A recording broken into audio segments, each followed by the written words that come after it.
great national anthem by a fifth grader to get things going. And now both teams are going back to their benches, and soon kickoff will begin underway. And real quick, we'll go over some of the rules for arena football.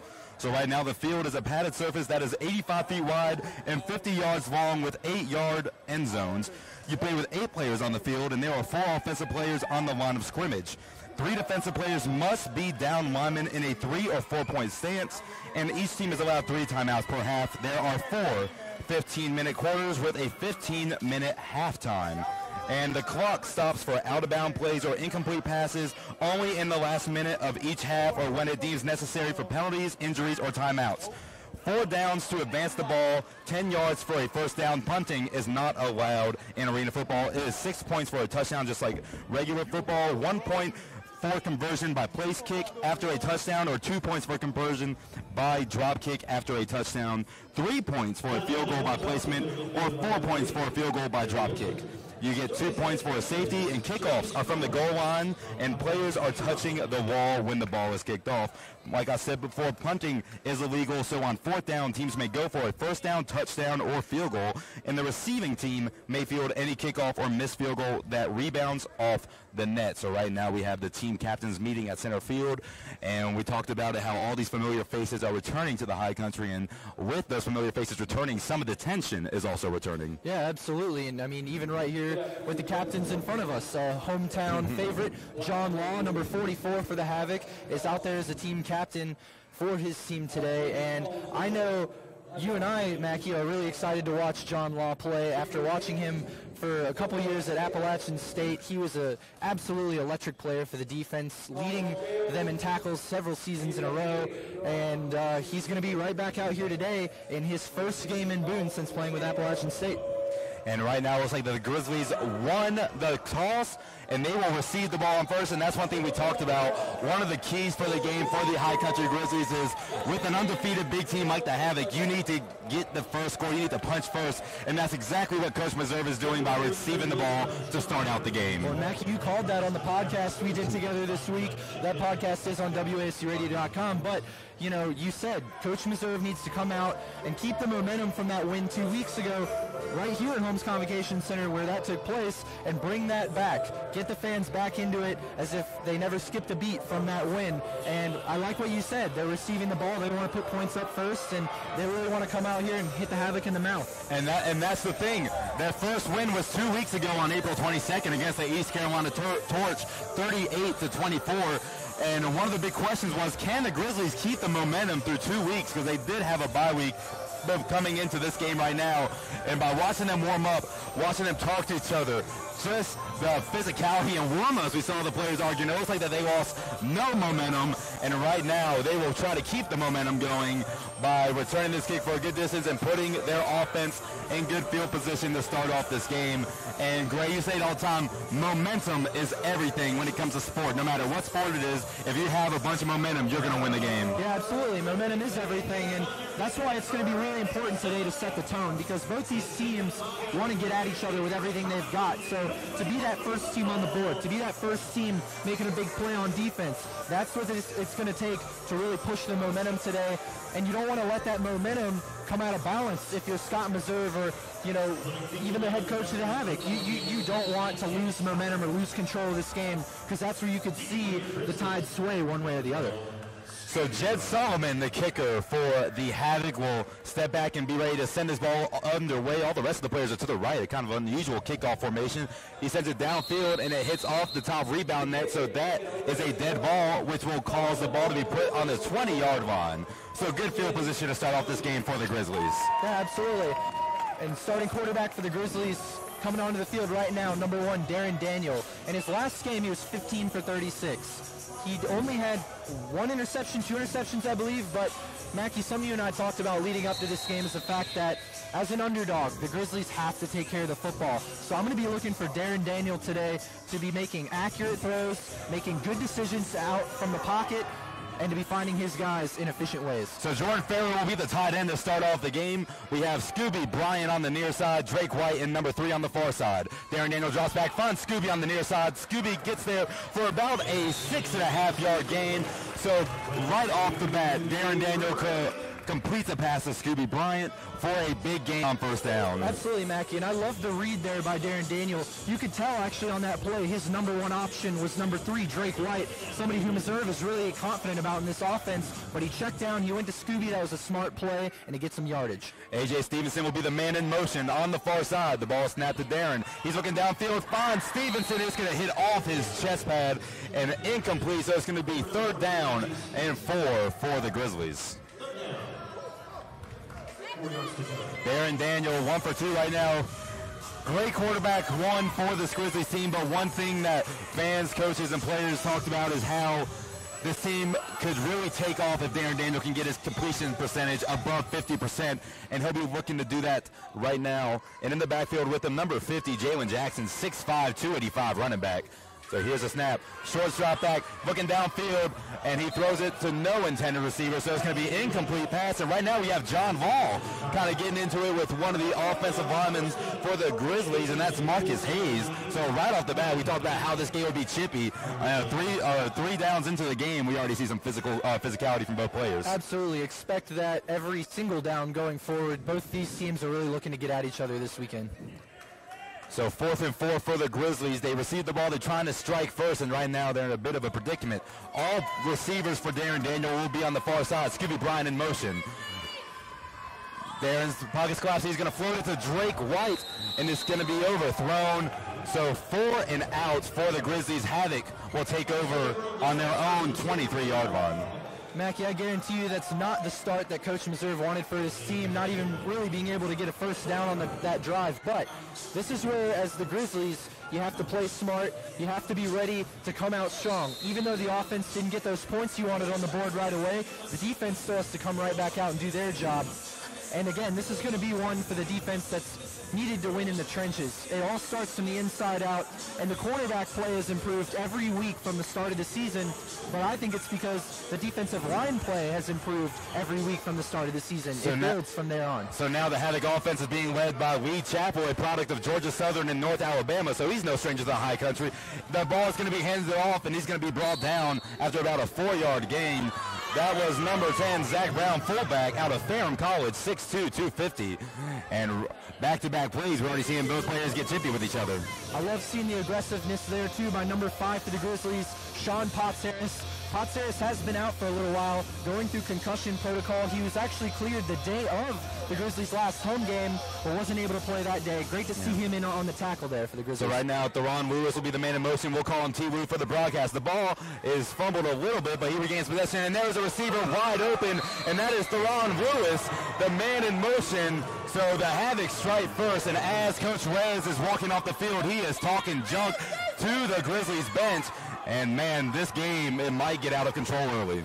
Yeah, Mackie, I mean, we talked on the podcast leading up to this game about the fact that, you know, the Grizzlies do a great job on defense, but every once in a while they give up that big play. They give up that one over the top because of a breakdown. It's happened almost once in every game thus far that they've played, if not more times than that, and they really need to lock down on that. It's something that Meserve has put a lot of emphasis on in practice, and the defensive backs have even gotten together themselves and tried to figure out the issues. But again, on the first possession for the Havoc here today, you see a miscommunication in the secondary, and there goes 7 points off the board.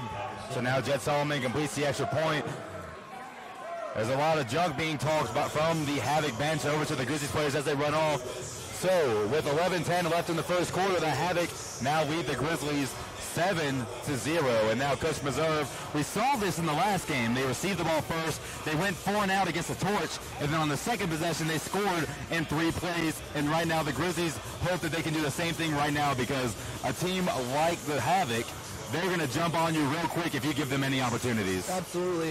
I think Coach Scott Meserve really needs to take advantage of the fact that the Havoc are playing an extremely aggressive game right now. They need to take advantage of every little hesitation move or jab step or, you know, anything that they can do to throw off the Havoc's first initial reaction. When you play against a team that's overly aggressive, it's the little subtle moves that end up giving you success, because the teams are biting on every little thing to try to make that big hit or make that aggressive play.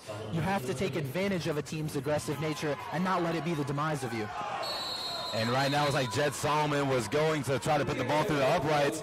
for a few extra points, but they hit the upright. So now, once again, the ball will be placed on the 20-yard line. And Teron Lewis, T-Woo, got the first touchdown. He had 30 receptions for 513 yards and 2 touchdowns at Howard University. He was on the Redskins from 2006 to 2008 and also has played for the Cleveland Gladiators, LA Kiss, Stockton Lightning, Tri-Cities Fever, and the Jacksonville Sharks. So right now, Jordan Farrow clarifies himself as the tight end once again. Scooby's on the near side. A.J. Stevenson, the man in motion. Drake White on the far side. Here comes Darren Daniel. Looking at Drake White. He finds him wide open. And a monster hit.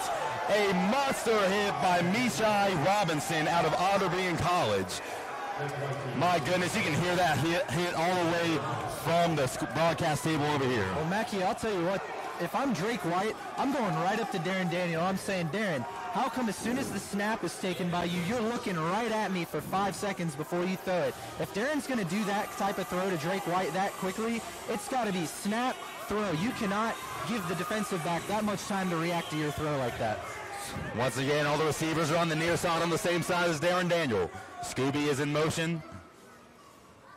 Quick drop back. Darren's going to scramble. He has room. He's going to run through a defender. He's going to be brought down after a 5-yard gain and some more chipping. And there was a little bit of a late hit. The refs are going to have to get stuff under control right now or this game will get out of hand quickly.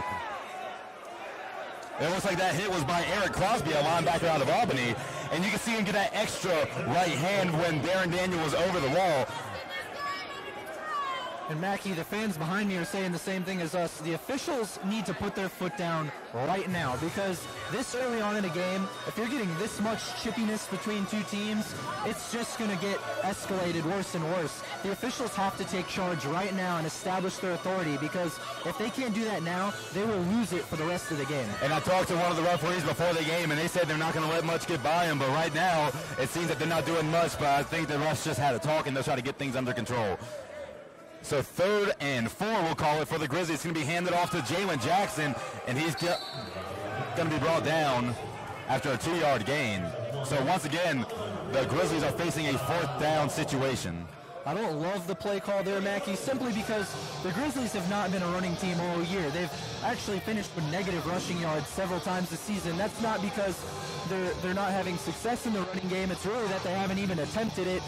I think they need to go with what they're comfortable with, and especially when you're trying to gain a rhythm at the beginning of the game. 4th and 3 for the Grizzlies on their 2nd possession of the game. A.J. Stevenson in motion. Darren Daniel, short drop back, looking downfield. He's going to throw it to Scooby. He's going to get it home, and that is it a touchdown. It's a Grizzlies touchdown.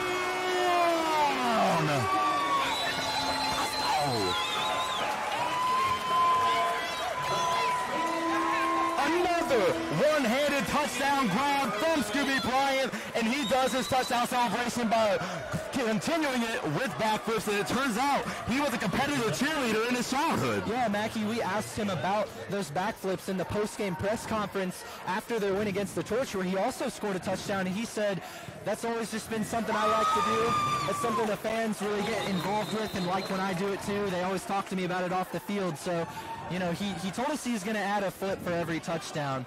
I think if he was going to do that at this point, he'd start getting pretty dizzy, Mackie. There was a flag on the play. There's a legal formation on the Havoc, so it will be declined, and now the score is tied 7-7, 8:04 left in the first half. And right when we thought the Grizzlies had a chance to be pushed back, and the Havoc gained a lot of momentum on 4th down, Scooby Bryant grabs a one-handed grab with his left hand and scores to put the Grizzlies on the board. And now, what is Coach West saying? We saw him after the touchdown, and we saw how Coach Meserve walked off the field not really saying much, and each team was talking about how they pride themselves on their professionalism and their classiness.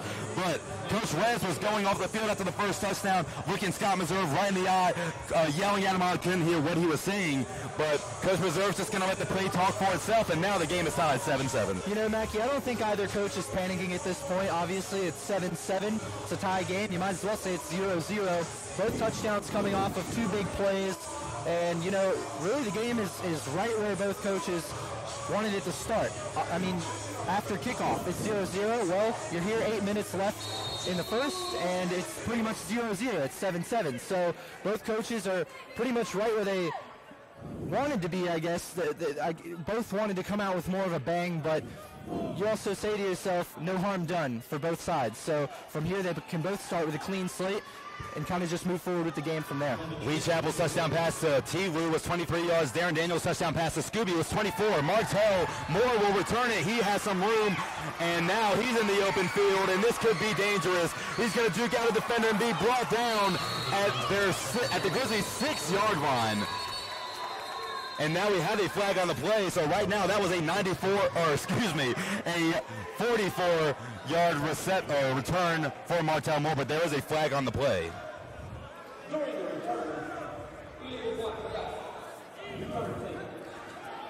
So the return will be brought back. There was an illegal block in the back on the Havoc, so good news for the Grizzlies. That could have been a bad situation for the Grizzlies after getting your first touchdown and giving up a 44-yard kickoff return. And offensive coordinator for the Havoc, Resignalo, told us before the game, the only way the Havoc were going to lose today is if they beat themselves. And although you and I have a lot more faith in the Grizzlies than he does, what just happened there, that's exactly what he was talking about, beating themselves. Instead of being on the Grizzlies' 6-yard line, now they're on their own 6-yard line. Right now there are 2 penalties in the game, both of them on the Atlanta Havoc. 7:45, the clock is ticking. The Havoc, Lee Chapel, and star receiver Ryan McDaniel will take over on offense. Ryan McDaniel in motion, pocket is crossed, and the ball is tipped. The ball is hit by Ethan Farmer, a big man on this defensive line. So incomplete pass for Lee Chapel, 2nd and 10 for this Havoc team. And Mackie, the quarterbacks, if you watched in the secondary on that last play too, they were reading the eyes of the Havoc quarterback the entire time. They were ready to make a break on that ball. If Farmer had not gotten his hand on it, I guarantee you Ja Valentine was about to be right there to make the play. The Grizzlies defense is playing with a lot of energy right now. So we have Alex Coleman for the Havoc on the near side, number 23, Ryan McDaniel in motion. Lee Chapel, 4-step drop back, is going to throw it to McDaniel, who's going to catch it and be brought down at the 19-yard line. So a first down for Ryan McDaniel and Lee Chapel in this Havoc offense. And that's the first reception for number 19, McDaniel, on the day. And talking with everybody who works around the Havoc organization, they all pretty much agreed this is the best guy on their team as far as the receiving core goes. They look to him a lot for production. And he is actually 29 years old. He's a veteran in this league. He had 2 touchdowns last week, and he's looking to continue that performance today, already with 1 reception. Alex Coleman on the near side, Ryan McDaniel on the near side. T. Wu will be in motion on the far side. It's going to be a flip to Zach Brown. Zach Brown is going to be tumbling through, and he's going to be brought down by Antonio Jemison, a new defensive lineman, standing at 6'2", 330 out of Faulkner University. He is the new nose guard for this Grizzlies defense. And Brandon Sutton told me before the game, Brandon Sutton's kind of acted as a defensive line coach in his absence, playing on the defensive line for the Grizzlies, talking about their new addition, number 44 for the Grizzlies, Antonio Jemison. He said this guy is the perfect combination of size and speed. It's unbelievable what he's able to do at his weight. Lee Chapel is going to throw it to T. Wu. He can't handle it, and the ball will go over the wall. So incomplete pass for Lee Chapel. Ja Valentine was so excited about getting the pick on that last play, he actually hopped the wall with the ball. Ja Valentine has been all over the receivers so far for the Havoc. So 3rd and 4 for this Havoc offense. Lee Chapel, he is an 8-year veteran, and he did great things at North Alabama. North Alabama, he threw for 132 yards, 5 touchdowns last game against the Carolina Cowboys in that 87-14 win. A defense chance has erupted in Holmes Convocation Center. We need someone on the far side receiver. It's going to be a throw check down to Alex Coleman, who can't get past the first down marker, and now he does. So Alex Coleman is going to get some extra yards and get a first down for this Havoc team. You can see the extra motivation there by Alex Coleman. That is his first reception at Holmes Convocation Center since playing for the Grizzlies early on this season. And you saw there he had a little bit of extra fight left in him. He knew he needed a couple more yards to that first down. We saw the Alex Coleman before. Coach Rez tried to get him to the Havoc earlier in the game, but he wanted to stay in the high country for a little bit, and now eventually Coleman has got a spot on the Havoc roster. Ryan McDaniel in motion. Lee Chapel looking downfield. It's going to throw it to McDaniel, who's wide open for another Havoc touchdown. Lynn Keith Williams, the second, was on coverage, and Ryan McDaniel is going to punt the ball into the ceiling, and a flag is going to be on the play. And now Ryan McDaniel is still talking to this Grizzlies bench. almost every touchdown we've seen so far, there's been some chatter afterwards, but on that last play, it really was just a great hard step to the right by McDaniel, and it really psyched out one of the new additions on the secondary for the Grizzlies, Tavius Otis, number 7. And, you know, if I'm looking at McDaniel and I understand the talent that he is coming with at his size, it might consider drawing a double team in that secondary. You know, that hard step really got Otis on that last play, and I think somebody's going to need to help him out a little bit on McDaniel if they're going to shut him down. McDaniel, we talk about how he's the #1 receiver. He played for the Knoxville Nighthawks, where he was All-Professional Indoor Football League second team. He caught 71 passes for 768 yards and 14 touchdowns for the Knoxville Nighthawks in 2012. That is the most receiving yards and catches on the team that year. And Philadelphia Soul is where McDaniel's career really took off. He won 2 Arena Bowls with the Soul, and he played with them from 2013 to 2017. In his career with the Soul, 425 catches, 5,094 yards, and 108 receiving touchdowns. So he is definitely a receiver that the Grizzlies defensive unit will have to shut down, because he is going to be one of their biggest offensive threats as the day goes on, like we just saw on that touchdown. Mackie, on the flip side of the ball, the Grizzlies are about to walk out here on offense. I think that they need to do maybe something that's almost the exact same thing as the Havoc just did, and that is target your best receivers. Scooby Bryant has really shown up for the Grizzlies the last 2 weeks. He clearly had the one-on-one dominance versus his cornerback on that last play. Keep looking at guys who are feeling themselves. Keep looking at guys who really think that they can win that one-on-one matchup. And today, from what I've seen thus far, Scooby Bryant for the Grizzlies is a guy who can win that one-on-one matchup on a consistent basis. Right now, you see Darren Daniel trying to target the new receiver in 3 for the Grizzlies, Drake White.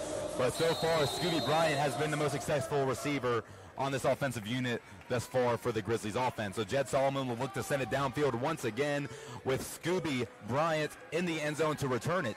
Looking to get a return like Martell Moore had on their last kick return for the Havoc, just no penalties. Jed Solomon's going to kick it off, and it's going to hit the top of the net, and the ball will be dead. So the ball, once again, on the 3rd kickoff in a row, will be placed on the 20-yard line for the High Country Grizzlies. But because of that unsportsmanlike conduct on Ryan McDaniel, the ball is going to go from the 20-yard line to the opposite 20-yard line. So now the Grizzlies only have 20 yards to work with to get an offensive touchdown. And Mackie, that unsportsmanlike conduct penalty coming after McDaniel scored a touchdown and then punted the ball all the way across the field. You can tell the energy these guys have on the field right now is pretty unparalleled to anything we've seen in this arena thus far this season. Everybody's playing with a lot of fire. Scooby Bryant on the near side. A.J. Stevenson is in motion. Darren Daniels going to stay right where he is. He's going to throw it to A.J. Stevenson, who gets it, and that is a Grizzlies touchdown once again on the first play of the 3rd offensive possession. A.J. Stevenson gets his first touchdown of the game. Mackie, that's great to see from Darren Daniel, not just A.J. Stevenson making a great play there, but Darren Daniel really spreading the ball around a lot for this team, starting to form connections with not just one receiver, but all of his receivers. Last time out in the Holmes Convocation Center against the Torch in a win, Darren Daniel threw 3 touchdown passes to 3 different receivers.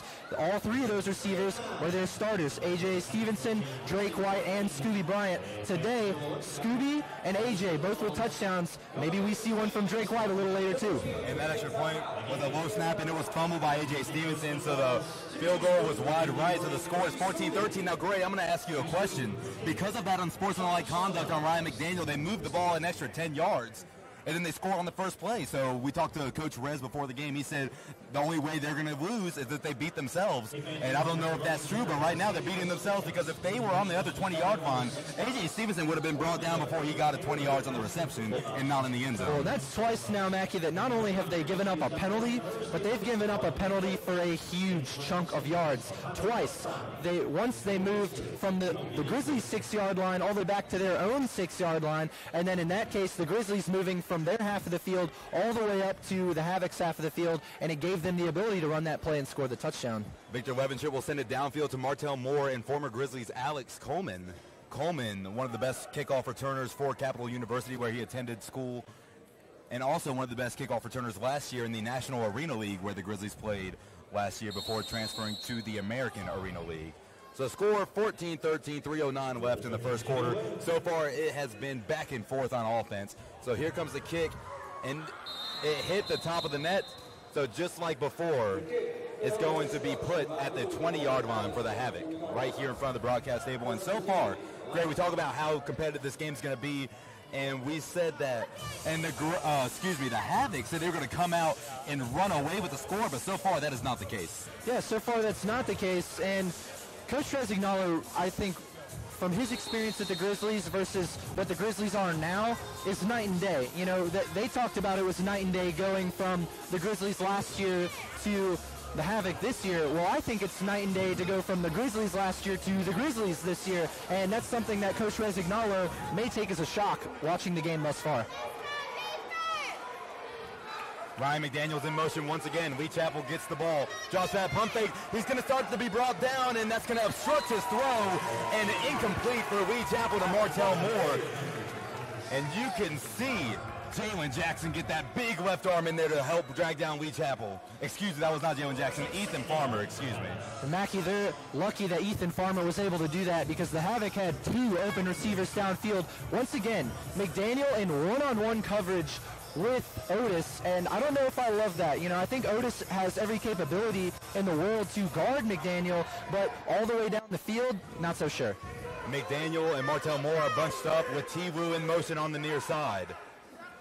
Lee Chapel's looking left, throws it to Ryan McDaniel, who's going to drop it, and he's going to be hit, and a flag is going to be thrown on Quentin Tucker. So first, Tavius Otis got McDaniel, then Quentin Tucker came in and got an extra hit, and they're going to be called for a penalty, most likely a late hit. Mackey, I don't know if I completely agree with that call. You know, I know they're trying to keep everybody safe. I know that this game already has gotten a little out of hand with some of the late action after the play is over, but on that last play, Otis is really just getting the shove to make sure that McDaniel doesn't make that reception on the ball, and Quentin Tucker is flying in at his full speed from the other side, and when McDaniel goes down, Quentin Tucker's knee really just kind of clipped the side of his helmet. To me, it did not seem intentional. And the referees seem to agree with us that there was not a foul on the play, and Quentin Tucker was just running in to do everything he could to stop the touchdown. And so the Grizzlies will not be penalized for what just happened. Tonight's referee is Jerry Wilson, the umpire James Baldwin, the line judge Chip Bishop, head linesman Derek Solner, and back judge Ronnie Blunt. And I think that was a good call by the referees to pick up that flag because the ball was still in the air when Quentin Tucker also got the extra hit. So Quentin Tucker was also making sure that Ryan McDaniel could roll over and make another play on the ball. So Holmes Communication Center is getting loud. 3rd and 10 for this Havoc team. The offense for the Havoc isn't used to being pushed back like this by the Grizzlies. Lee Chapel looking downfield. He's going to do a dump pass to Zach Brown. He's brought down by Quentin Tucker.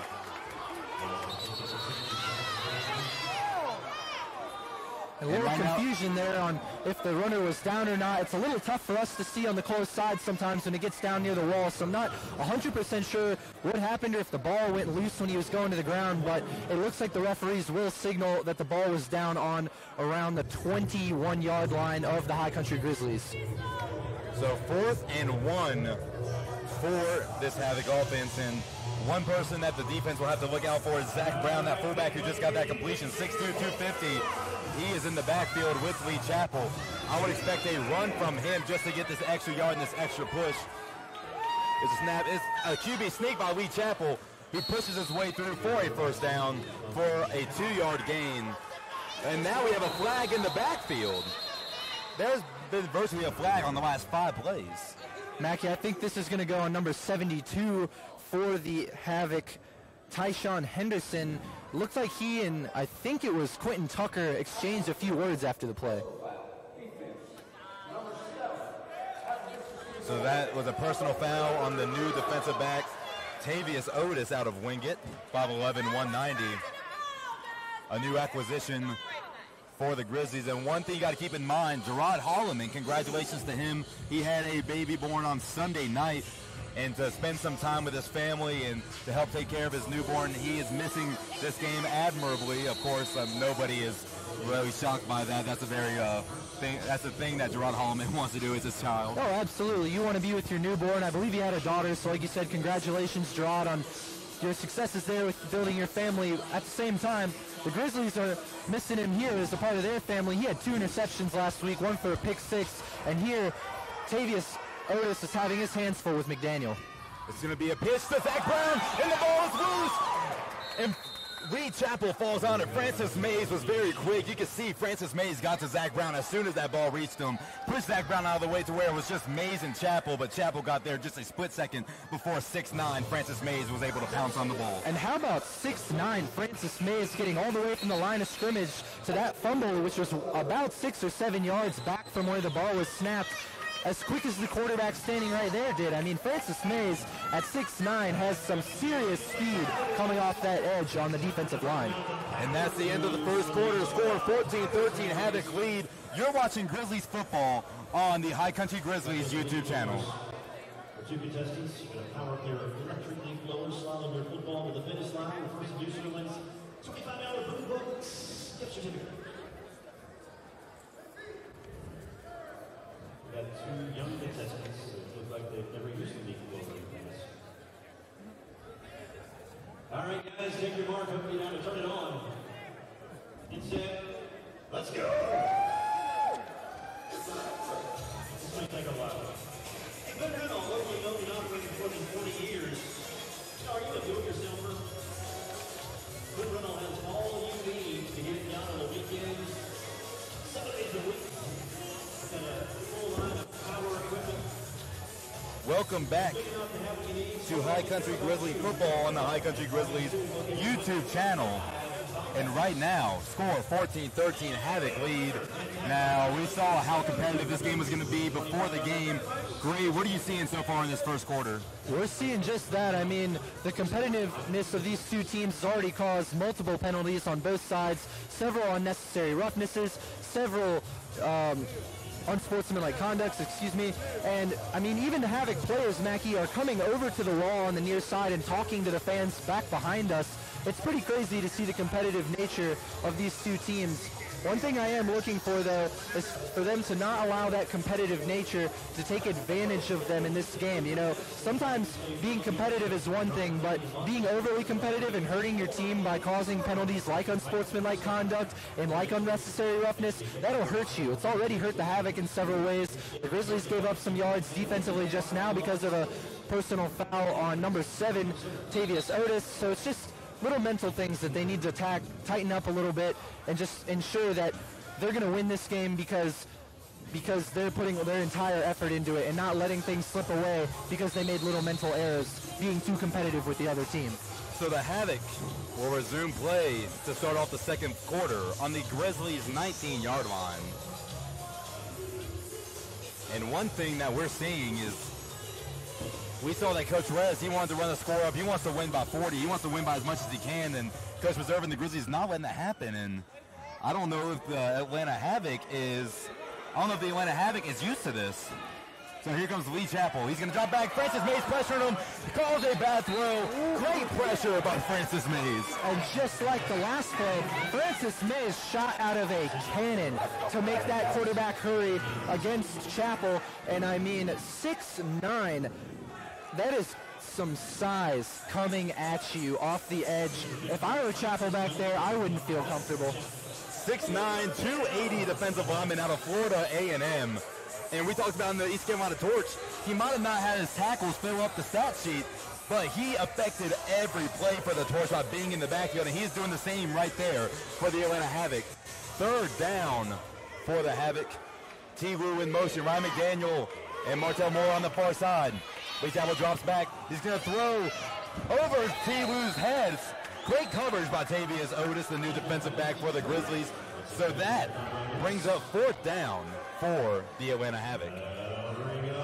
And the secondary for the Grizzlies on this drive, Mackie, has certainly tightened up from the last time out. You know, they've given up a couple big plays over the top on some mental errors. But if you take away the mental errors from this game, the score is 13-0 Grizzlies. I mean, they really just need to make sure that they've got their heads in where their assignment is supposed to be. As long as they do that and they know what they're supposed to be doing in this scheme on defense, they're going to be just fine. So they will go for a field goal, 26-yard field goal, but with the end zone, it's going to be a 31-yard field goal. Jet Solomon boots it. And it's right over the middle of the uprights, over the net. So that field goal is good. The score now 17-13. Havoc lead the High Country Grizzlies at Holmes Convocation Center. Mackey, interesting decision there by the Havoc to kick a field goal. Why? Not because it's not smart to put points on the board. In fact, I'm always a proponent of getting some points on the board, especially early on in a football game where, time is not as big of an issue. But at the same time, Coach Rez told us this score was going to get run up, and it was going to get run up bad. And here they have to settle for a field goal to only go up 4 points with 13:20 left in the first half. That's a sign to me that maybe the confidence of the Havoc is lowering a little beyond what they were expecting, having to kick a field goal rather than scoring a touchdown as effortlessly as maybe they expected to against this new look Grizzly defense and this new look Grizzly defensive line, getting to the chapel on almost every sequence. Francis Mays was the defensive player of that drive, causing them to settle for a field goal. And with the competitiveness between these two teams, I would not put that behind me. You got to get the ball. If the ball is loose, D. Berry falls on it, luckily, at their 24-yard line, and right before they kicked it off, I said with how much each team wants to win this game, do not be surprised if you see squib kicks like this or even offense or onside kicks. And that was a perfectly executed squib kick there by Jed Solomon for the Havoc. They really just didn't have anybody to go make a play on the ball. That's where, as a Havoc special teams player, you have to be ready to make a play at any time. If you have planned a squib kick, be ready to dive on it. So now Darren Daniel and company will take over once again on their fourth offensive possession of the half. Darren Daniel, two-step drop back, sees A.J. Stevenson, who reels it in for a first down. Mackey, on that last play, you see where A.J. Stevenson's reach really gives him the advantage over the defensive back guarding him right now. The guy guarding him for the Havoc is LaRonji Vason, who is a good bit shorter than A.J. Stevenson, standing at only 5'10". Stevenson himself is 6'3", so his reach there just gets that ball a little bit outside of the catch radius for the defensive back and puts it right where A.J. likes to get it. And Darren Daniel has talked about how he really likes this new core of taller receivers. Scooby Bryant in motion on the far side. And some miscommunication. A flag is down on the play. And Mackey, I think this is actually going to go against the defense. And it does. It goes against the defense. And the whole thing that set up that play was the receiver on the far side. I think it was Scooby Bryant, or it might have even been A.J. Stevenson, but he gave a little hesitation step, and Darren Daniel did a little clap as if he was going to snap the football. The ball never came, and it took both the edge rushers into the backfield for that offsides by the defense. And that is some really, really smart scheming there by head coach Scott Mazur for the Grizzlies. And Darren Daniel did a good job falling to the ground, because with how physical this game has been, they're going to do everything they can to get a nice hit on him before the whistle is blown. A.J. Stevenson in motion, all receivers on the near side. Darren Daniel, four-step drops, finds Scooby, who's going to spin, move, and get open. He has still yet to go down. And my goodness, Scooby Bryant showing off the move, spinning out Byron Mulkey, a defensive back out of Buffalo for this Havoc defense. Scooby nearly kept himself up to get past yet another line of defense in John Law, a familiar face here around Boone, but Law was able to get his knee down on the 3rd-yard line. So the Grizzlies now have a really unique opportunity at first and goal on the 3-yard line. And Mackey, I would not be surprised to see the running back Jackson maybe get the handoff here. So the Grizzlies, first and goal from the 3-yard line. Darren Daniel in shotgun with Jalen Jackson in the backfield with them. A.J. Stevenson in motion. He's going to pitch it to Jalen Jackson, who's going to fumble the ball. And when the Grizzlies are about to do a big offensive threat, they turn the ball over in their own red zone. And Mackey, there was the call for the ball to go to Jalen Jackson, the big fullback, but the exchange was not great between Darren Daniel and the back there. And, I think a lot of that really just comes from the fact that this team does not run the ball very much. There's very little work between Darren Daniel and Jackson as far as just handing the ball off or pitching the ball in the backfield. And when you don't get the amount of reps there that you need, sometimes just that simple pitch becomes just as hard to do as a throw downfield if you don't have the reps there to practice it. That was a good play call. Jalen Jackson had room to run. It just looked like he tried to run before grabbing the ball. T-Woo in motion on the near side. Chappell steps back, looking for T-Woo downfield, who beats Linkeith Williams. And that pass is incomplete. And right now there was some contact. T-Woo is not happy with that. You can see Linkeith Williams grab at his waist that slowed him down a little bit, and T-Woo was not happy with that at all. And Keith Williams may have gotten away with a little tug at the jersey, no doubt there. But with as chippy as this game has been, that's something both sides just have to expect to come. You got to play through contact like that. You can't allow a flag to be the reason you slow down for a play. You got to keep going all out. And honestly, I'm not sure if Keith Williams' tug on the jersey even was slowed down around enough for it to be a touchdown. But Lewis was obviously upset enough where he started to complain about it. If he'd just kept his head in the play, the ball might have fallen into his hands. Ryan McDaniel in motion. Ryan McDaniel stops and looks. Chapel Lee's having trouble finding somebody, and he finds T-Woo on the near side. He's going to be hit by Keith Williams, and then hit out of bounds also as Sean Potts tears. So right now, Lee Chapel couldn't find anybody. Then T-Woo right here on the 25-yard line was wide open. You can see Keith Williams drop back to try to get the man in motion, which left T-Woo all open in the middle of the field for that first down completion.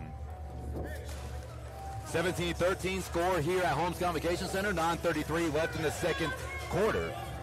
T-Woo on the near side, Ryan McDaniel and Alex Coleman on the far side. Ryan McDaniel, the high man in motion. Chapel's looking at McDaniel, and he's going to be overthrown, so incomplete pass for Lee Chapel. And you can see Chapel is not happy with himself at all. Absolutely. Chapel missed a pretty much wide open McDaniel. Otis actually lost his footing on the play, so McDaniel, had he caught the ball, probably could have gotten himself into the end zone. But again, the defensive pressure on the defensive line from the High Country Grizzlies being the key on that play. DeMarcus Berry, who also plays on offense every once in a while as the fullback, blew up the play on that one, got into the backfield a little bit. Just enough disruption for the throw to not be quite accurate enough to get to McDaniel. 2nd and 10 for the Havoc. T-Woo in motion, all receivers on far side.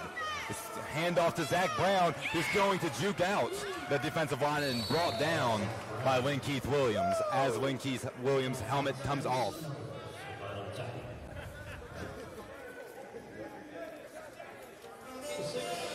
So right now we can see that the Havoc's running game is much more successful so far than the Grizzlies.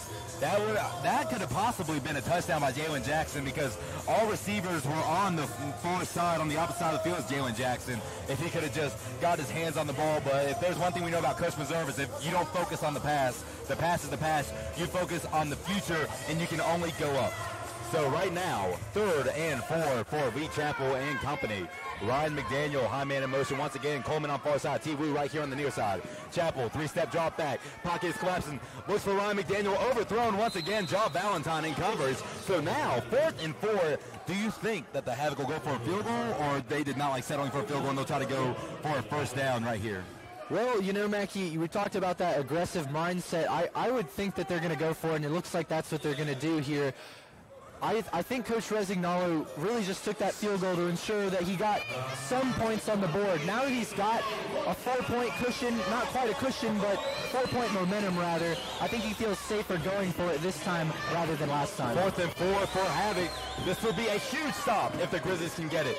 Lee Chapel looking downfield, finds Ryan McDaniel, and the ball is almost knocked loose by Tavius Otis, but that is a first down completion for Lee Chapel and Ryan McDaniel. Mackie, that play was all Ryan McDaniel, the footwork on his routes. I've been noticing that as I've watched this game. Watch Ryan McDaniel run his routes. Look how crisply he chops his feet at the breaks within his route tree. On that last one, he fires off the offensive line. Explosive right off the bat is part of the reason he gets so open, but then once he gets that momentum going, he can chop his feet 3-4 times and be at a complete standstill. And at his size, very rare to have that type of speed. He is an absolute weapon. So Havoc is threatening in the red zone on the 5-yard line. Quick throw to Alex Coleman, and he is brought down by Tavius Otis and Keith Williams. And you can see they're trying to get Alex Coleman in the offense to rub it in the Grizzlies' face. And Keith Williams is happy that he put a stop to it on the spot. Well, and Mackie, we talked with Alex Coleman prior to this game about his transition from the Grizzlies to the Havoc, and he told us, you know what, guys, there's no hard feelings, but I'm a better fit in Atlanta than I was in the High Country. And I felt like a lot of that was because of the route tree he got at the High Country versus the Havoc. They sent him a little deeper in Atlanta than they did here in Boone. But so far they've only been giving him screen passes, which is what he got with the Grizzlies. I think they need to release him further a little more. Here's a step by Lee Chapel. Can't find anybody. The ball is going to go through the hands of T. Wu. And Tavius Otis bringing him down to the ground, letting him know that there's no way he's getting his hand on that. So now, 3rd and goal from the Grizzlies 4-yard line, and the defense right now on this possession doing a great job holding up this monster Havoc offense. And keep in mind, folks, when the ball is tipped, if it goes off that back wall, specifically here at the Holmes Convocation Center, the ball is live. That ball can be caught by anybody on the field as long as it hasn't hit the ground first off that back wall. So John Valentine on that last play going for the interception off the deflection from the wall, almost getting it. Crowd is starting to erupt here at Holmes Convocation Center. T. Wu be in motion. It's a pitch to T. Wu. He gets stuffed up, and D-Berry grabs it, and it looks like that he is in the end zone, and he is. So that is another touchdown for the Atlanta Havoc. You can see that D-Berry got his hand on the jersey, but then T. Wu ripped away from it. Then you have John Valentine, Keith Williams try to come in for the tackle, but they could not succeed. So that's another touchdown, and they take the lead 23-13 pending this extra point.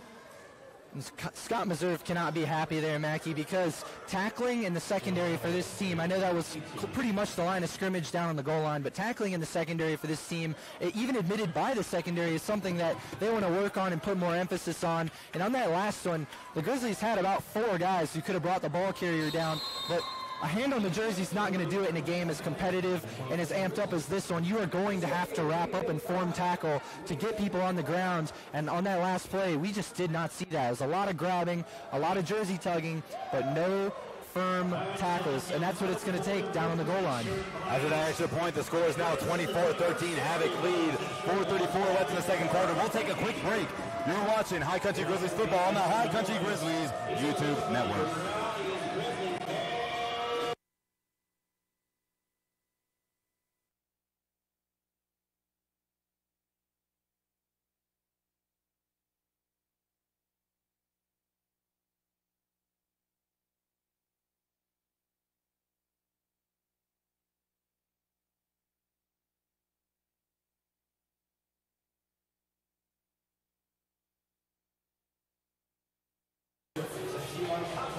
A 4-yard touchdown run by T. Wu for the Havocs give them an 11-point lead with 4.5 minutes left in the first half. And right now, Coach Meserve and the Grizzlies cannot be happy because that touchdown came off of a turnover.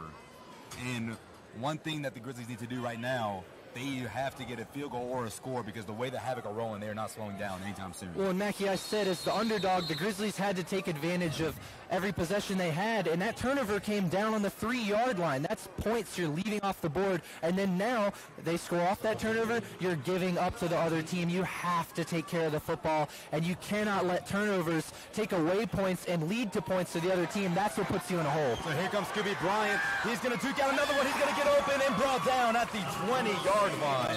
A 20-yard return by Scooby Bryant. Juked out a few defenders, including Byron Mulkey, who got juked out by him on the spin move in the red zone last possession. Scooby Bryant's really got that spin move down. It is fun to watch from him. He honestly is one of the most exciting players to watch for this Grizzlies team. Between the one-handed catches, the backflips from touchdowns, the spin moves on defenders, he's really electrifying. And I know the fans here in the High Country get extra loud when Scooby Bryant is making plays out there on the field. So lineman Marcus Hayes clarifies himself as the tight end.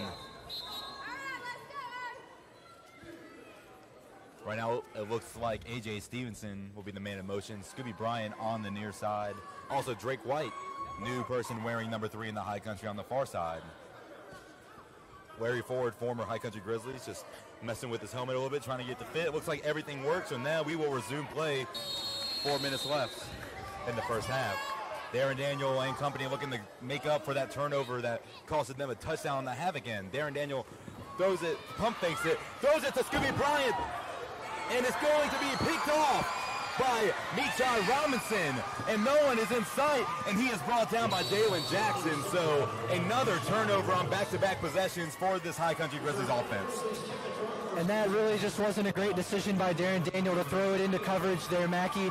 Scooby Bryant had a guy over the top, keeping him with any space between the end zone and the ball and himself. I mean, all of it was pretty crowded in there with the defensive back, and he missed A.J. Stevenson wide open in the middle of the field. If he'd have found A.J. Stevenson coming off of that motion route, Stevenson with a catch probably could have gotten another 5 yards, if not more, after the reception. But again, the pressure up front was quick. Daniel had to make a quick decision, and it wasn't the right one on that last play. That pump fake got Scooby open, but then the safety came over to provide help coverage, and Michai Robinson got the interception. So now Lee Chapel and company will take over. Lee Chapel, a long step back, throws it to Robinson, and it's going to go through his hands. That ball could have been picked off, but it was like Tavius Otis was just right to the left of the ball.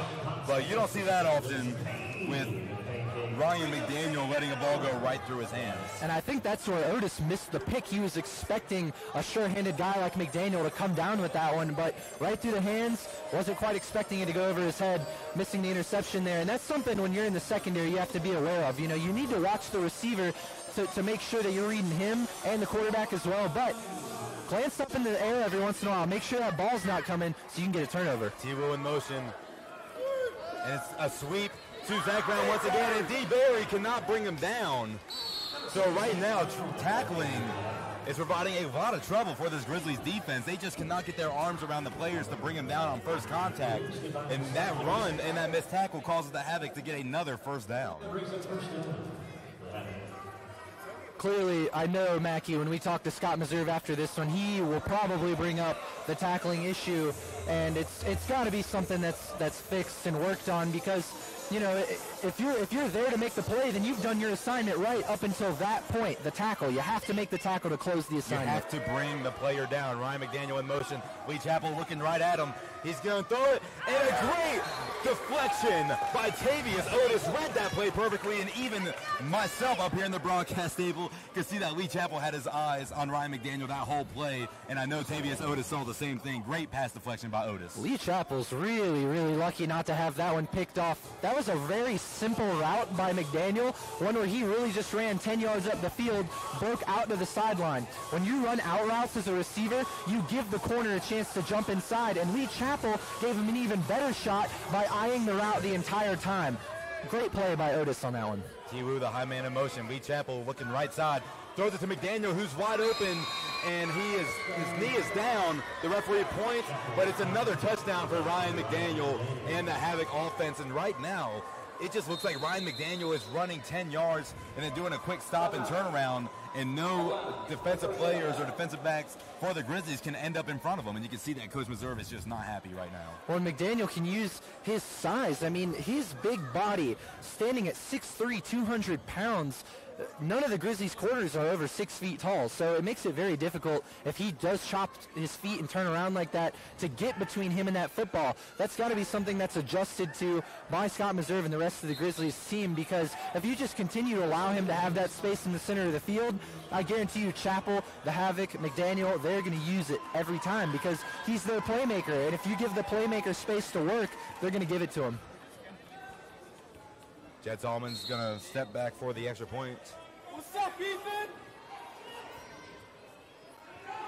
Solomon gives the go-ahead. The ball is snapped. And then right down the middle, so another made extra point by Jed Solomon. That brings the score to 31-13 Havoc lead. We'll take a quick break with 1:03 left in the first half. You're watching Grizzlies football. Grizzlies trailing 30-13. You can take what you need. That's the model behind the Little 3-Point Tree, a national project.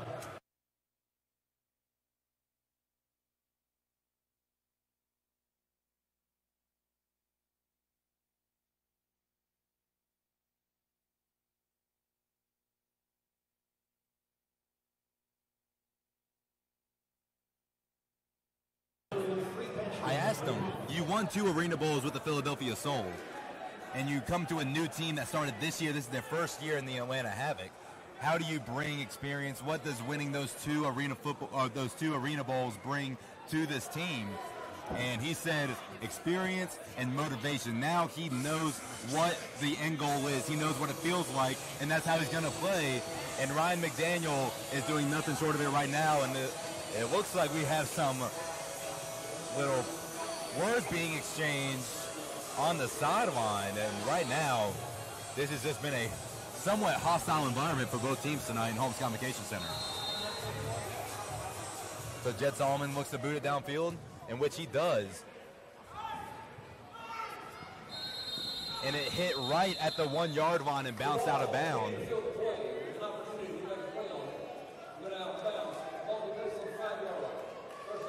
So the ball will be placed on the 5 yard line since it was landed in the field of play and went out of bounds. So instead of being placed on the 20, it'll be placed on the 5 since the play was able to be made on the ball. And that actually, Mackey, looks like the exact play they were going for, because as soon as the ball bounced over that wall, every guy on the Havoc special team started high-fiving the kicker for him. They were excited about that one. So Darren Daniel and offense back-to-back turnovers on their last offensive drives. And now the 1 minute warning has been initiated. And right now, 1 minute, you have the ball. At the end of halftime, the Havoc will get the ball because the Grizzlies decide to get it first.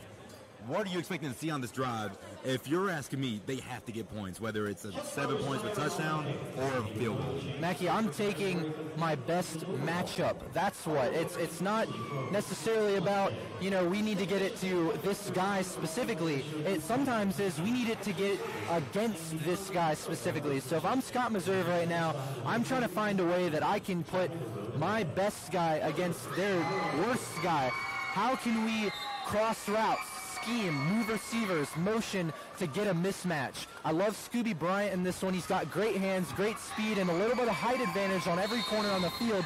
Maybe look for Scooby Bryant in a mismatch downfield. Darren Daniel, 5 for 10, 68 yards on the day, 1 interception. Darren Daniel looks at Scooby, the man you said, and he is brought down quickly by little Roche Jackson, LJ Jackson. Great hit by LJ to wrap him up and bring him down as soon as he got the ball. The clock is running. That was a 5 yard gain for Scooby Bryant. A.J. Stevenson in motion. Darren Daniel stop back. Pocket is collapsing. Darren Daniel rolling out to his left. He throws it downfield to Stevenson. Stevenson catches it at the opposing 15-yard line. And a timeout is called by head coach Scott Meserve. Great look by Darren Daniel. Had to roll out of the pocket as it collapsed. Pointed at A.J. Stevenson. A.J. Stevenson used his height and his ability to get up in the air, catch the ball, and put the Grizzlies in great position with 30 seconds left in the half. Mackey, there are a lot of elements to that play that kept it alive. Number one, being the offensive line, heavy pressure from the Havoc up front on that last play. I know the offensive line collapsed and Darren Daniel did have to roll out, but it bought him enough time to do so. It gave him the ability to roll out and make that throw because the Havoc were coming quick.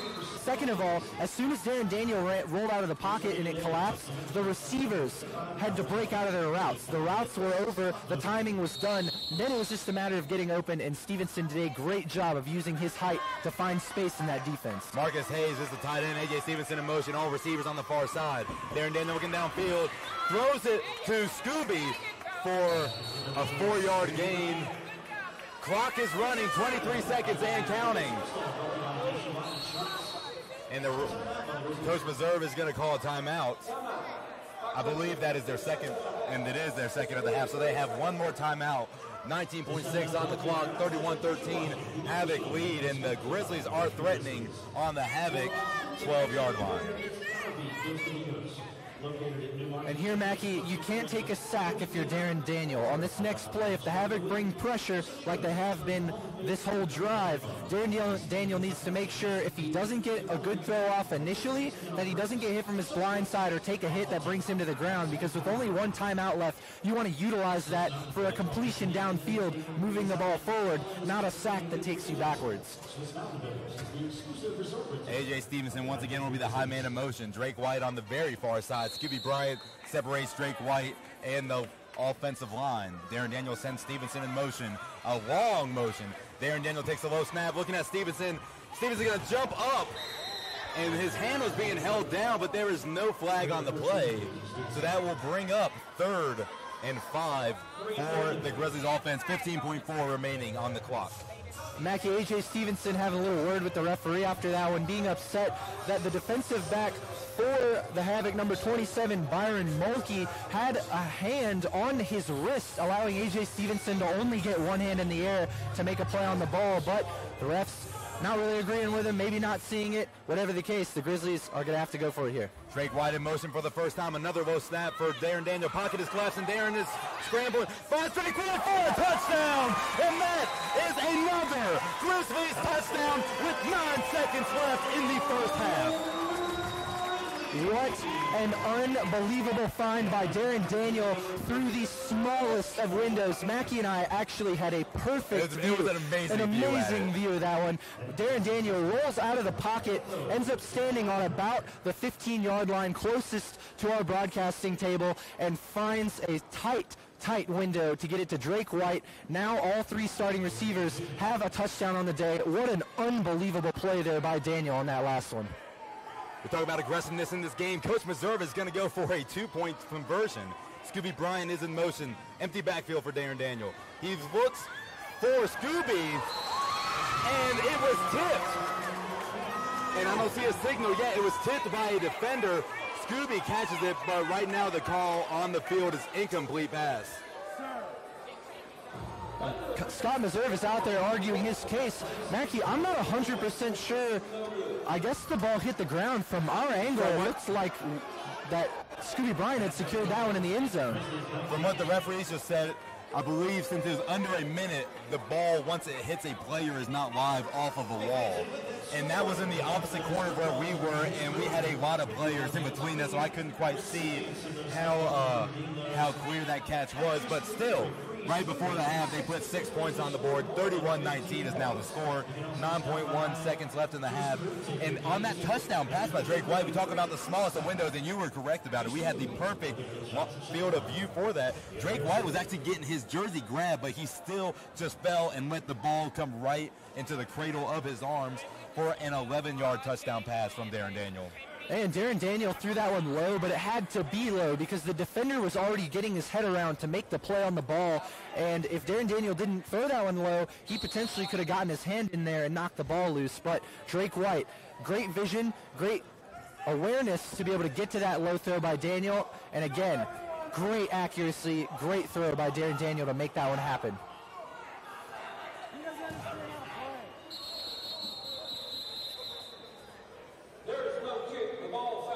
During the kickoff, the ball fell off the tee, so they will re-kick the kickoff. And right now it looks like that the Havoc are expecting a onside kick of some sort or some kind of squib kick to let the time run out. But I do like the play call by Coach Meserve to go for 2 going into the half, because if that could have been converted, that would have been a huge momentum boost for this Grizzlies team heading back into the locker room. Because keep in mind, the Havoc do get the ball coming out of the locker room after halftime. So right now, Victor Leventritt, the kicker for the Grizzlies out of Sonny Sullivan University, will re-kick it downfield. Everyone but Martell Moore is within 10 yards of the goal line. Leventritt sends it downfield, and it's out of bounds. So the ball will be placed on the 20-yard line. Excuse me, they'll go to the spot to where it crossed the wall. So right now, 9 seconds. The Grizzlies have to hold the Havoc for 9 seconds to not allow another score going into halftime. If the Havoc score in this possession going into halftime, it could be serious, serious trouble for this Grizzlies offense.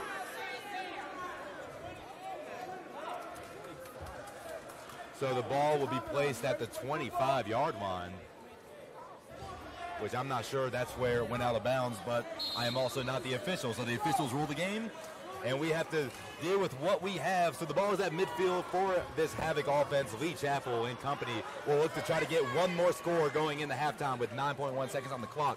T. Wu in motion on the near side. Chappell looking at T. Wu downfield. A great hit by Linkeith Williams. And T. Wu, Ethan Farmer gets a sack on Lee Chappell. But I want to mention Linkeith Williams within 5 yards. T. Wu was hit by Linkeith Williams that slowed him down. And now we have a lot of stuff going on in the field. I am very confused. And we have a flag. It looks like on Coach Rez. I'm very confused on what's going on right now, but I'll go back to what I was saying. T. Wu was in motion. Keith Williams stepped in front of him to slow him down. The Lee Chapel was looking right at him. And then once T. Wu was slowed down, Ethan Farmer had a chance to break through the offensive line and get that sack. But right now we have a flag on the field, and we will get the words from the umpire, James Baldwin, in just a minute. Mackie, while we wait for the word on that last call, another thing that you were talking about that really plays into football is timing. I mean, so much of practice for any football team is timing, and it's getting that connection between your quarterback, your receiver on any play. And on that last play, Keith Williams was able to disrupt that timing, keeping Chapel from kind of feeling that play and knowing where that throw was going to go at what time. And then, like you said, gave Ethan Farmer that extra second to step in and get him to the ground. And right now it's like we're about to get the word from the referees.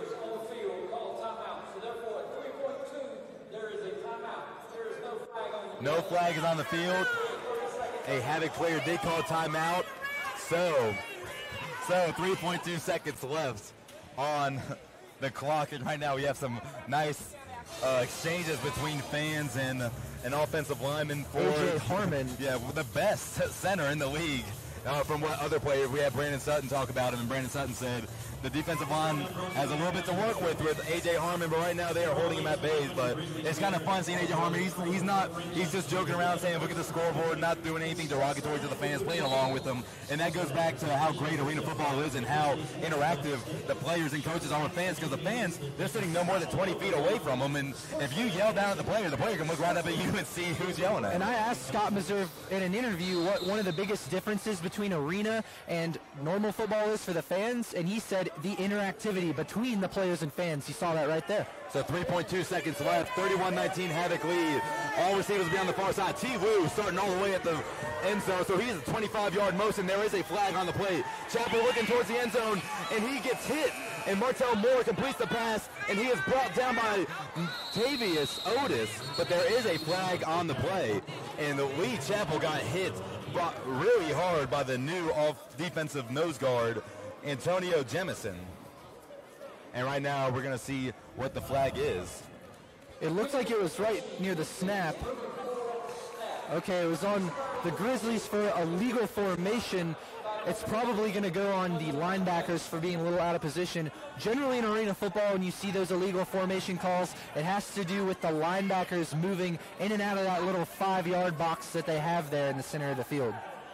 So since the clock expired on the play, they will redo second down from the spot of the previous play. And it's going to be a timeout for Atlanta. And we'll be right back. You're watching Grizzlies football on the High Country Grizzlies YouTube network.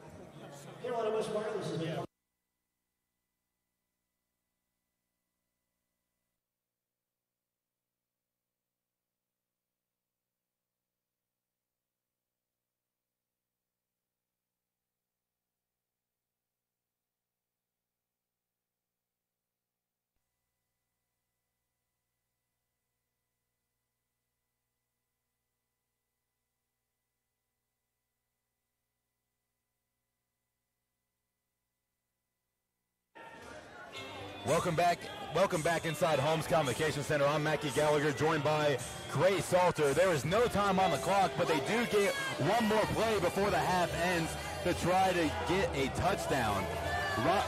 Ryan McDaniel, the star receiver on this Havoc team, is in motion. He will probably be the target on this play, and we have false start on T. Wu. That was a very clear false start. It was right here in front of the broadcast table. So a lot of penalties. So they will replay the down, but they will have a 5-yard penalty. That was a pretty clear false start by T. Wu. You can see him jump right before Ryan McDaniel crossed the goal line and Lee Chapel snapped the ball. Well, and he didn't think it himself. He was a little upset with the official, but offensive coordinator Coach Resignalo said, no, don't argue that one. We don't need another penalty here because, yeah, bud, you were offsides. Ryan McDaniel once again in motion. Looks like they'll be running the same exact play. Lee Chapel steps back, looking for Ryan McDaniel, throws it to Martell Moore, who somehow gets through the entire Grizzlies defense and scores right before halftime. And again, Mackey, tackling. It comes down to tackling. That was one Havoc offensive player in more beating 4 Grizzlies defenders downfield.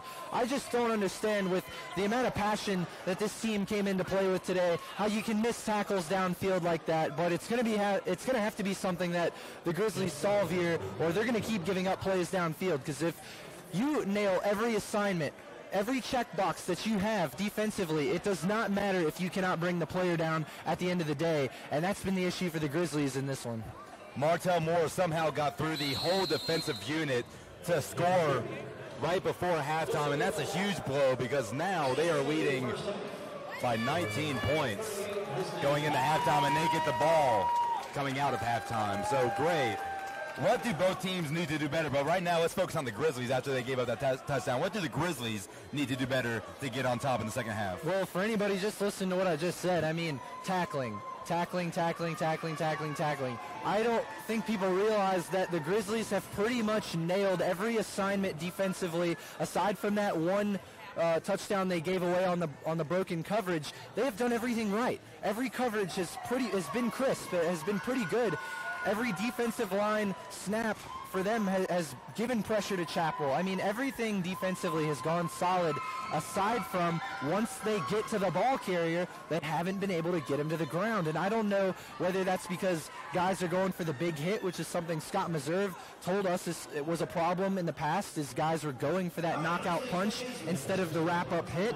I don't know if it's the fact that they're psyching themselves out a little bit. Whatever it is, it has to be fixed, or you will not see the scoreboard change, because you cannot give away plays like that, especially at the end of the half, and due to such lackluster tackling. I'm just taken by storm right now. I cannot believe how one receiver got through a whole defensive unit. He broke 4 tackles. The one thing the Grizzlies knew coming into that play was all you have to do is get a stop. Yep. And they were in preventive defense. It was multiple last-second plays of the half. I mean, with all the penalties, with everything that happened, 4 different times they had a chance to shut that one down and put it away to half. And on the last try there, they give it away.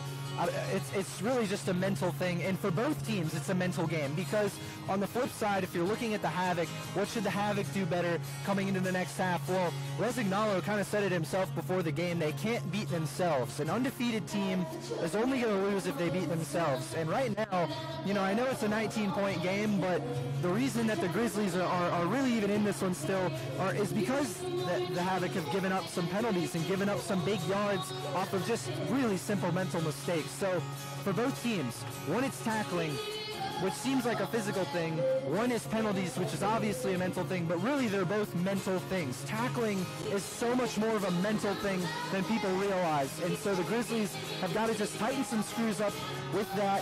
And then on the flip side, the Havoc need to take care of business and not allow themselves to give up so many yards due to penalty flags. That was a 27-yard touchdown completion from Lee Chappell to Martell Moore to end the half. And right now, my key to the game for the Grizzlies is you got to make tackles. That's the second time. That is the second time you have let a big play go for more than it should have, just because you missed multiple tackles. And I'm sure that's what Coach Meserve is telling them right now. A huge blow for the Grizzlies, where things are looking promising, only down just 1.5 possessions. If they would have scored 2 touchdowns, they would have taken the lead. But now the score is 38-19 at halftime due to failed tackling. Well, Mackie, I know the sight seems grim now. I know that was obviously not how they wanted to end the half. 19 points down is definitely not where they wanted to be at this point in the game. However, in arena football, scoring comes so naturally sometimes and so quickly due to the size of the field, the fact that the players are all pretty fast because of the pace of the game. And so 19 points down for the Grizzlies is not a deficit that they cannot overcome. They get 2 or 3 scores, they're right back in this one, and they have all the ability to do it, especially with as many yards as the Havoc have given away to them thus far. It's just got to come with a little bit of more discipline on the mental side of things, the tackling side of things. Instead of going for the home run hit, go for the solid hit. Instead of reaching for a tackle, hit for a tackle. It's more of a mental thing than people realize. So, 19 points down, it's not great, but it's something that can be solved. It's something that Scott Meserve, with the right choice words and players with the right choice attitudes, can fix. So right now the stats for the first half is as follows. Right now the Atlanta Havoc have a total of 30 plays for 158 yards of total offense, while the Grizzlies have 18 plays for 120 yards of total offense. 114 of those 120 yards come from passing through the air, and Darren Daniel is 9 for 15. So one thing we talked about is how Darren Daniel needs to be above 50%, and so far that is what he's doing. And the Havoc are beating Grizzlies in the rushing game 21-6. And right now the Havoc have 137 receiving yards, 3 penalties for 20 yards, while the Grizzlies only have 1 for 5.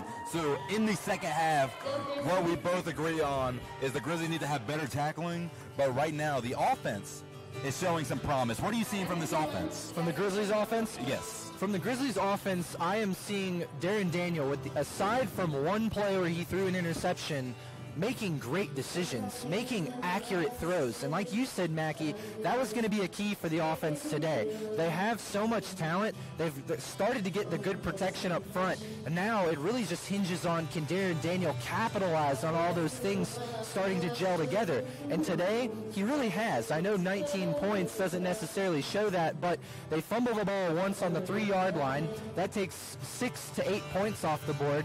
Then again, they throw an interception. That takes 6 to 8 points off the board. So really this game could be a lot closer than it looks right now if you just kind of cut away those 2 turnovers.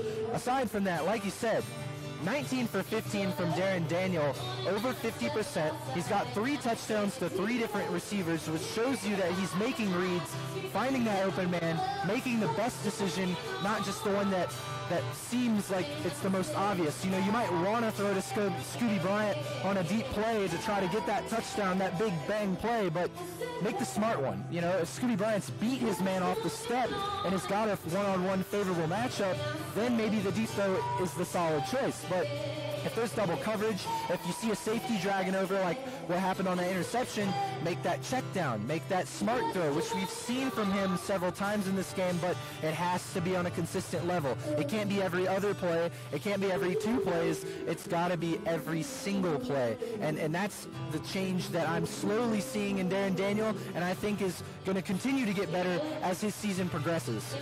And right now the score at halftime, 38-19. Havoc score on the final play of the half. And right now, like you said, scoring comes naturally in arena football, so really no time to panic. You can be a little worried, but like I said this whole game, the Havoc do get the ball coming into the second half. And if the Grizzlies can get a stop on that first possession of the second half, then there will be no time to panic because you're just right where you left off. But if they score on that first possession, then the Grizzlies are in trouble. Like I said, halftime score 38-19. 13 minutes left in halftime. You're watching High Country Grizzlies football on the High Country Grizzlies YouTube network.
Welcome back to High Country Grizzlies football on the High Country Grizzlies YouTube network.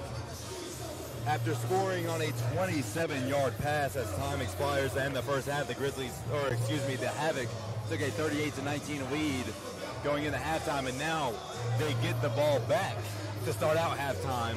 And if you're the Grizzlies, this is a crucial play. You have to get a stop right here, because if they score, then this game can start to run away from the Grizzlies. Yeah, you're absolutely right, Mackie. This first possession, not only for the Havoc, but also for the Grizzlies, sets the tone for the entire second half of play. If you let the Havoc trot right down and score in a couple plays, or even in general on the first drive, if you allow them to score, that lets them run away with this game even further, and that's only going to put your team not only on the scoreboard, but mentally in the pit. If you can stop them, though, it reverses everything, and it allows you to even have momentum to score off of that stop. So hopefully they can take advantage of those first two opportunities, first on defense, then on offense. Victor Weaver sends it downfield. Martell Moore will get it, and he is brought down by Drake White, and there are two flags in the backfield. So we'll get the call from the umpires. Martell Moore was brought down around his 16-yard line. So illegal use of the hands for the Havoc on number 9, Eric Crosby, linebacker out of Albany. So half the distance to the goal. We'll see where they placed the ball, because they never really decided where the ball fell when he was tackled. And now number 75, A.J. Harmon, still getting into it with fans in a playful way. He's doing pretty good. So now, Grizzlies, if you're the Grizzlies, this is where you want to be. You want the Havoc pushed back in their own goal. You want them on their own 5-yard line. So now, if you're the Grizzlies, you need to come out and get a huge stop right here. Ryan McDaniel's in motion. Lee Chappell's looking at him. He still is. It is picked off. Oh! Dropped by Tavius Otis.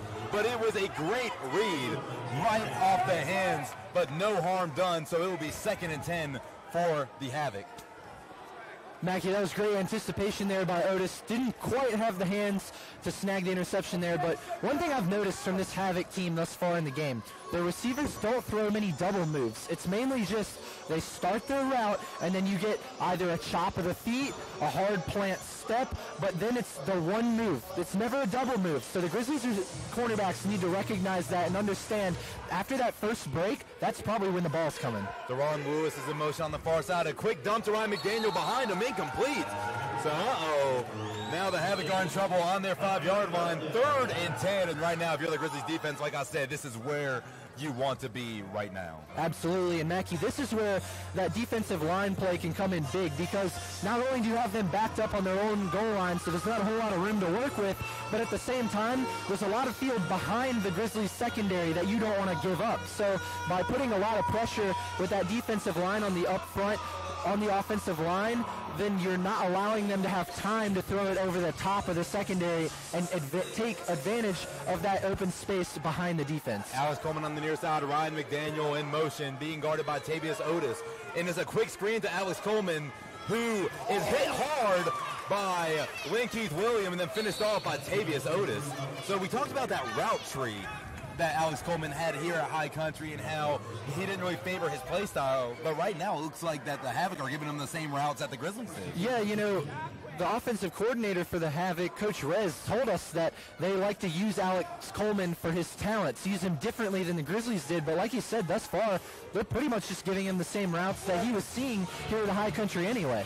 10-yard gain for a first down by former Grizzlies Alex Coleman, released a few weeks ago at his request. Coleman and Lewis on the near side. Ryan McDaniel on the far side being guarded by Linkeith Williams. Chappell's looking downfield, being brought down by D. Berry, but Alex Coleman is wide open in the middle of the field. And Sean Potts-Harris brings him down on the sideline for a 12-yard gain, so another first down for the Havoc. D. Berry providing a lot of pressure on Lee Chappell, but somehow Chappell got the ball out of his hands and completed to Coleman. And Mackie, the Grizzlies opted to double-team McDaniel on the deep field as he was looking for the long ball, but that did give up some space to Alex Coleman in the short ground. But I'd rather the Grizzlies take that precaution long with McDaniel and not allow him to score that quick play over the top than allow Alex Coleman just to pick up a few short yards. Obviously, that moves the ball downfield, but it does save the big play. McDaniel in motion is a quick screen right through his hands. And the ball was behind the line of scrimmage, but it is called incomplete by the line judge. Chip Bishop. And that was a close one, Mackey. That incompletion was borderline a fumble because if the ball is thrown backwards, obviously that does become a pitch rather than a throw. So 2nd and 10 for the Havoc, and right now Ryan McDaniel's having a hard time holding on to the ball for the Havoc. He'll be in motion, and he takes a long motion. He goes around 20 yards in the backfield to get a huge running start. Coleman right here in front of us being guarded by Ja Valentine. Tavius Otis will take Ryan McDaniel, while Linky Williams has T. Wu. A deep throw to Alice Coleman. Ja Valentine on coverage. Great coverage. Incomplete pass for Lee Chapel. And right now, 3rd and 10 on the Grizzlies' 24.5-yard line for the Havoc. And so far this drive, Mackey, I love the coverage by the High Country Grizzlies. They are glued to these receivers of the Havoc. On that last play, if anybody was going to get to that ball, it was actually going to be Ja Valentine. He had the inside position. He completely shielded the receiver away from the football, and the secondary is playing with a little extra life in this second half right now. And the D-line, you can see right now, Francis Mays is at nose guard, and D. Barry is the right defensive end. T. Wu in motion, all receivers on the near side. Lee Chapel drops back, pocket is collapsed, and he's going to scramble, finds McDaniel in the end zone. Great pass deflection by Tavius Otis once again to prevent a touchdown. Looks like Ryan McDaniel's a little shaken up. So great pass deflection by Otis on 3rd and long to prevent a touchdown, and now 4th and long for the Havoc. I think McDaniel's a little upset with himself on that last one, Mackey, just due to the fact the ball really went right through his hands. Otis made a great play to break it up, but McDaniel really should be credited more with a drop on that last one.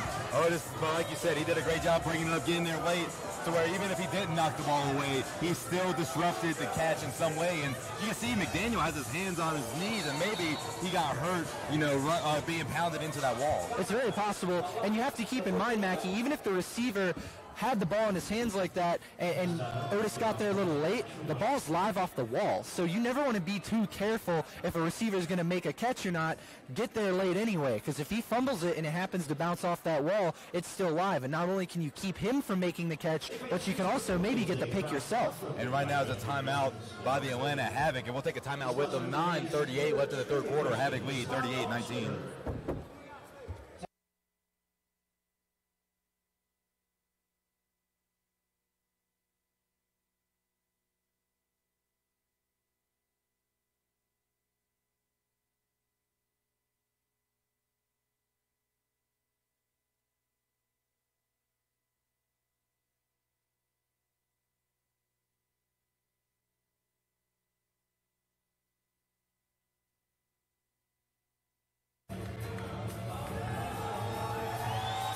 Welcome back to Grizzlies football. The crowd is trying to get behind their defense. 4th and long for this Havoc offense. And right now you see McDaniel, T. Wu talking to each other. This has been a deadly wide receiving core for the High Country Grizzlies. Right now, Alice Coleman on the near side along with Ryan McDaniel. T. Wu in motion. Here comes Lee Chapel. We have a flag on the play. Clear offsides, false start on T. Wu. Mackey, we're talking about how important this first possession defensively for the Grizzlies was. Have the Havoc with the ball up 19. Stopping them is vital to stay in this game, and the Grizzlies are doing everything that they can right now to keep that ball from advancing forwards. And Mackey, we've seen good tackling thus far. We've seen good coverage thus far. It seems like the Grizzlies may have worked to solve some of those issues we talked about before half. On the flip side, the Havoc already had a penalty. Maybe didn't really take care of that mental business and they needed to at half. 4th and 15, a huge stop will be great right here for the Grizzlies. Looking downfield to Coleman, who catches the ball, and he's not brought down. And eventually, he is finally brought down for no gain. And right now, the Grizzlies will regain. And we have multiple flags on the play. Hopefully, this would be horrible if it's on the Grizzlies right now, because then that's an automatic first down. Mackie, I think it's going to go against Vincent Thorpe, number 20, the linebacker for the Grizzlies, for pushing off of Alex Coleman's helmet after getting up off the ground. And that's just, I talk about a mental error with the Havoc pushing themselves back on that last play. What a huge mental error this would be if this ends up going against the Grizzlies. So there were 2 fouls on the play. One was on Vincent Thorpe, and one was on the Havoc. So luckily for the Grizzlies, they offset So it's turnover on downs for the Havoc, and the Grizzlies will regain possession. Right now, that's huge for the Grizzlies. They got a big stop on the opening possession, and right now, they will look to get on the board. Drake White on the near side being guarded by Byron Mulkey. A.J. Stevenson will be in motion all the way from the end zone. Jalen Jackson will be in the backfield with Darren Daniel with Scooby Bryant on the far side. The line is made up of Jordan Farrow, Christian Whitehurst, and Marcus Hayes. So that is the whole offensive unit for the Grizzlies. Here comes Stevenson. Darren Daniels in shotgun, looking at Drake White, and he's thrown behind. And we have a flag for a late hit on number 4, LaRoche Jackson.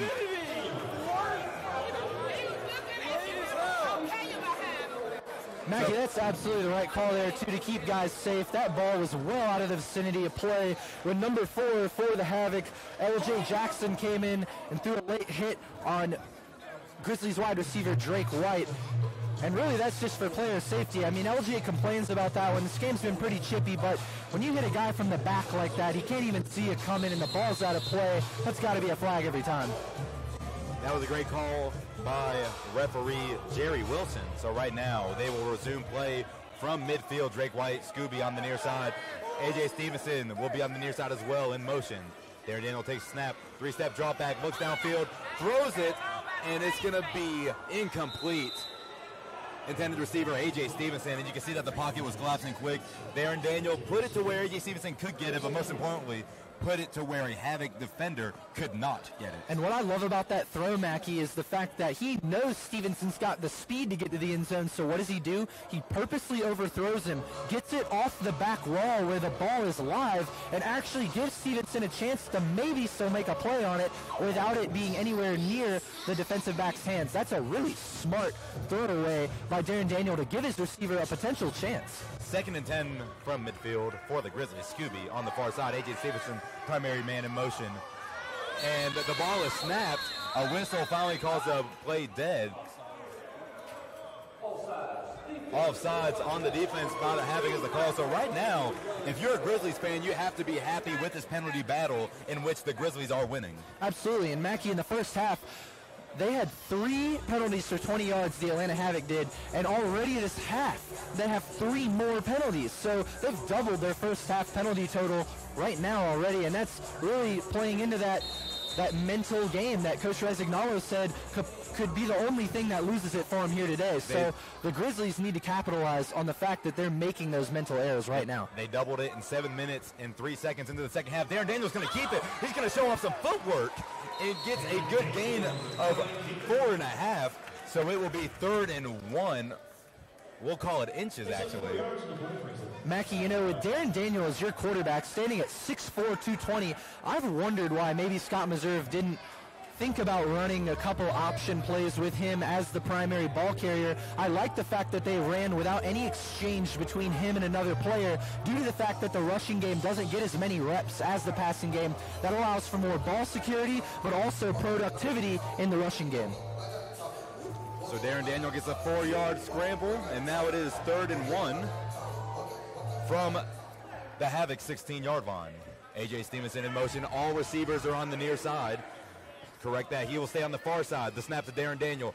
Looking for a receiver in the end zone. He's going to throw it to A.J. Stevenson off the top of the wall. And since it did not hit the padding, it hit the actual railing of the stands. That is a dead ball. It is only live off the wall if it hits the actual padding. So now that brings up 4th and 1. And what do you think the Grizzlies will do right here? The Grizzlies absolutely need to go for it, first of all. You can't just risk kicking it and missing it. And even if you make it, you're still down 19 points. You got to get back in this one. The Grizzlies should not go for the home run. You only need a yard. Obviously, the Havoc are going to try to plug up the middle of that field. Darren Daniel needs to look for a quick throw. If it's not there, get out of the pocket and get that first down. Here comes A.J. Stevenson. Darren Daniel is going to keep it, and he will reach the line of scrimmage, but will be pushed back. So that will be a turnover on downs for the High Country Grizzlies. But it looks like that a defender jumped off sides at first, but that there was no flag thrown on the play. So after a turnover on downs for the Havoc, the Grizzlies will give it right back after turning it over on downs. 5:42 left in the third quarter. 38-19 Havoc lead. And I'm not a big fan, honestly, Mackie, of that last play call. I generally am a fan of the play calls that Scott Meserve throws at this offense. I think they're generally creative. But on that last play, Mackie, Darren Daniel had just run that same play to gain 9 yards. You had to have thought, the Havoc defense could have been expecting something like that with only a yard to go. Obviously, Darren Daniel just had success running the football. I don't know if a designed run for him to the same side was the right solution to get that first down. You know that they're going to be looking for something like that. Obviously, I said if a quick pass wasn't there for Darren Daniel to take off, but with a designed run for him, the defense immediately was able to react to the fact that Daniel was going to keep that football, and it brought everybody into the box, and he really didn't have any space to work with. I think a little bit more of a pass first look, even if it is a run play, dropping back and looking like you're going to throw it, that immediately spreads the defense. It drops back all the secondary. It makes the linebackers check up because you're looking like you're going to throw the football. Then you tuck it. Then you run. Maybe you just throw a little creativity in with that play rather than essentially calling the same one as right before that to gain 9 yards. The defense was not really surprised at all by that play call, and frankly, I wasn't either, to be honest. Drake White on the near side was open on the flats, but like you said, it was a design run, so the defense quickly crashed to the left side of the field. So now, after the Havoc gave the Grizzlies the opportunity, the Grizzlies gave the opportunity right back. 38-19 Havoc lead. Ja Valentine will be on Martell Moore. Lee Chapel drops back. Looking, the ball is deflected and incomplete.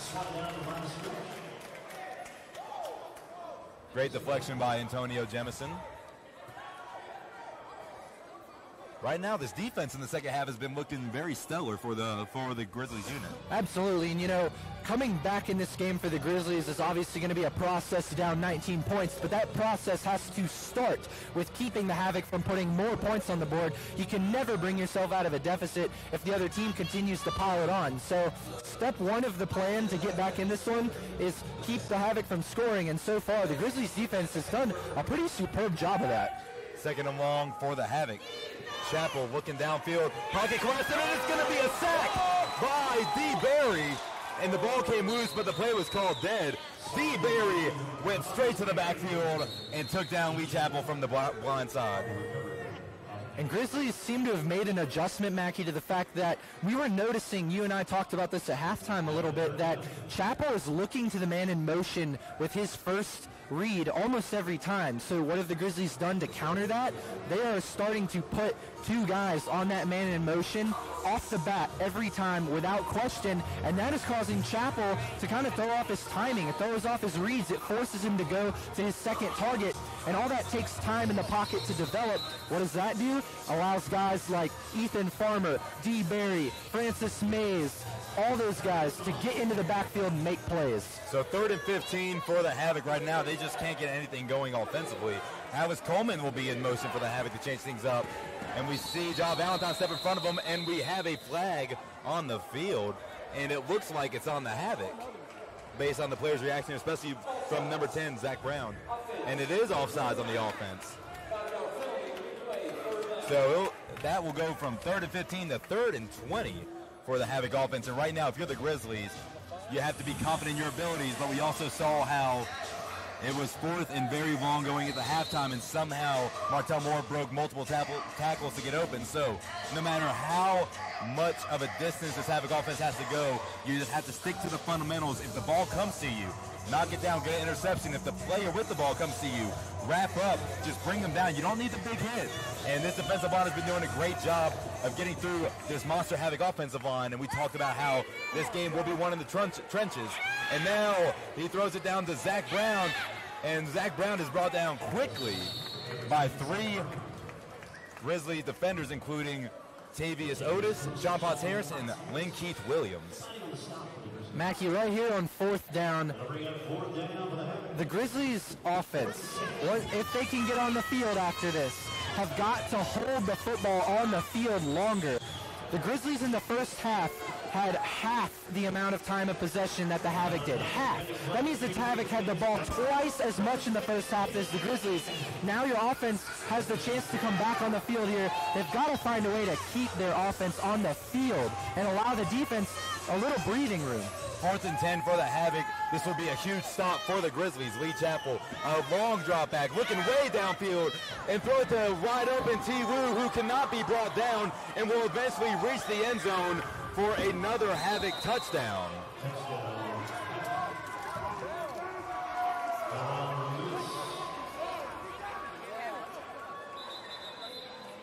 There is a flag on the play. And once again, the Havoc score off of a few missed tackles.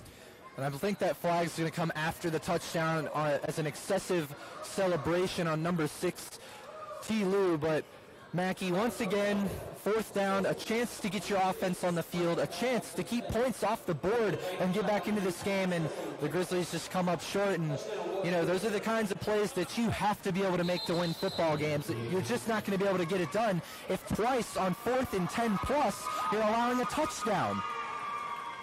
Second time that has happened, second time that multiple missed tackles has resulted in a touchdown, and the extra point is good. So now the score, 45-19, and it looks like the Havoc are starting to run away with this game with 2:17 left in the third quarter. So the Grizzlies will get the ball right after this kickoff. You're watching Grizzlies football on the Grizzlies YouTube network.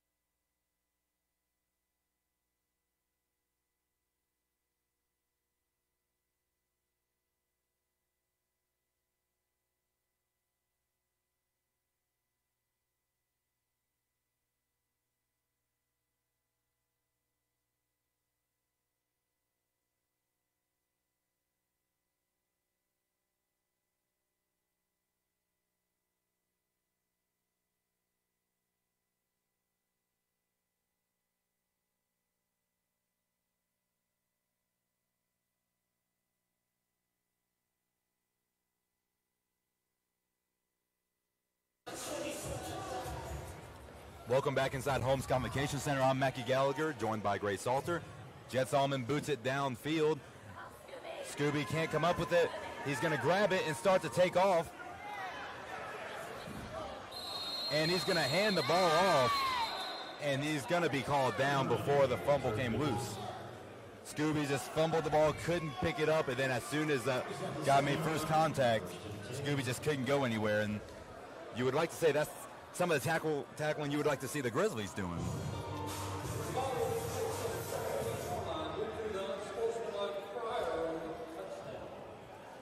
It looks like the Grizzlies will get the ball moved up here, Mackey, due to that unsportsmanlike conduct penalty on J. Lou after the touchdown. He did the little Victor Cruz dance, but it cost him 10 yards. A.J. Stevenson's in motion. Darren Daniels looking right at him. He throws it to Drake White and is behind him. So incomplete pass for Darren Daniel. Drake White cutting across the field about 10 yards away from the line of scrimmage, but Darren Daniel just couldn't lead him enough, and the ball's thrown behind him. So now 2nd and 10 from the Grizzlies' 17-yard line. Darren Daniel looking to start a comeback late here in the third quarter.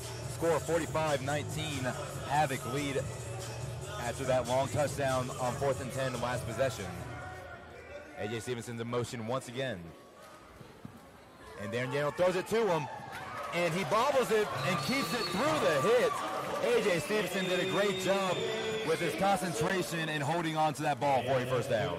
Absolutely a fantastic catch, but it looks like A.J. Stevenson was a little shaken up after that one. You know, he had to use both hands to hold on to that football after bobbling it, and then the defender wrapped him up, and he took a pretty long fall straight onto his back, but stays in the game, seems like he's all right, and that he's shaking it off. Darren Daniel in shotgun with Jalen Jackson in the backfield. A.J. Stevenson looking a little tired. He's in motion. All receivers on the near side. Darren Daniel drops back and he scrambles. He has some room, and he's going to run out of bounds after a 6-yard gain. And that's a really good read there by Darren Daniel. Both the edge rushers for the Havoc had flown up past him about 5 yards. We're going to come behind him as the pocket collapsed around him. So what did he do? He had a one-on-one matchup with his center in the nose guard, decided to take the ladder and ran off of his edge. Got him about 5 or 6 yards on the play. I like that decision by Darren Daniel. 10 seconds left in the third quarter and counting. Darren Daniel gets the ball. Perfect snap. Throws it to A.J. Stevenson, who looked like he was being held a little bit, but no flag on the play, and it bounces out of his hand, so incomplete pass for Darren Daniel.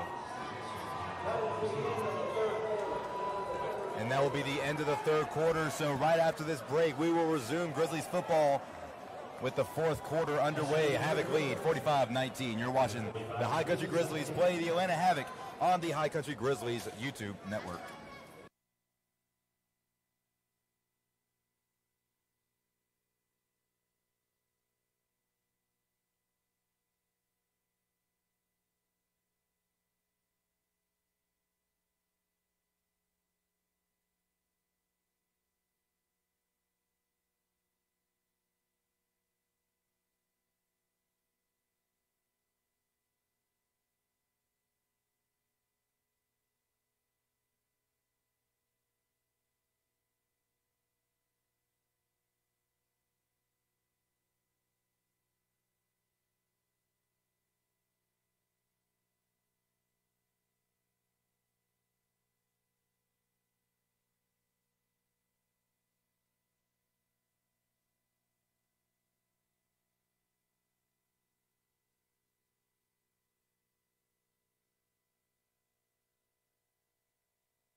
Welcome back inside Holmes Convocation Center for Grizzlies versus the Atlanta Havoc. And Gray right now is 3rd and 4 in the red zone for the Grizzlies. But one thing I want to know is, do you think this game is out of reach, or do you think that the Grizzlies can muster up some energy and come back? Because right now the defense has been playing phenomenally in the second half. It's just they're having trouble finishing on fourth down. Mackie, I think the defense, like you said, they've done everything right. It's just finishing plays, and I think for me that's probably going to be the narrative going into next week. Not that I'm giving up on this game at all. I mean, 19-45, that's a stretch. It's a stretch, but you got a quarter to work with. The defense is going to have to come up with some turnovers on themselves, and the offense cannot turn the ball over at all. That's where the hope's going to have to stem for the Grizzlies to come back into this one. But theme for next week, finish plays, finish drives on defense. If you got them to fourth down, finish it out and get the ball to your offense. On offense, if you get the ball inside the 5, finish it out. Don't turn the ball over. If you cover your assignments on defense, finish the play and make the tackle. That's what the Grizzlies need to work on next week going into their next game. 3rd and 4 for the Grizzlies on the Havoc 13-yard line. A.J. Stevenson is in motion. Darren Daniel right in front of it, throws it to Stevenson, who is going to run into the wall hard, and he falls over. Everybody appears to be okay, but you can see A.J. Stevenson wanted that ball very bad, that he put his body on the line and ran right into the wall. Well, that's the kind of mentality, Mackie. You just asked me if they're going to get back in this one. Guys have to sacrifice their bodies like A.J. Stevenson just did, trying to get that touchdown. I know he didn't get the catch, but I love the effort. That is the effort everybody's got to have, and the type of grind everybody's got to have to take this one at least back into a respectable scoreline, sitting at 45-19 right now. Still 4th and 4.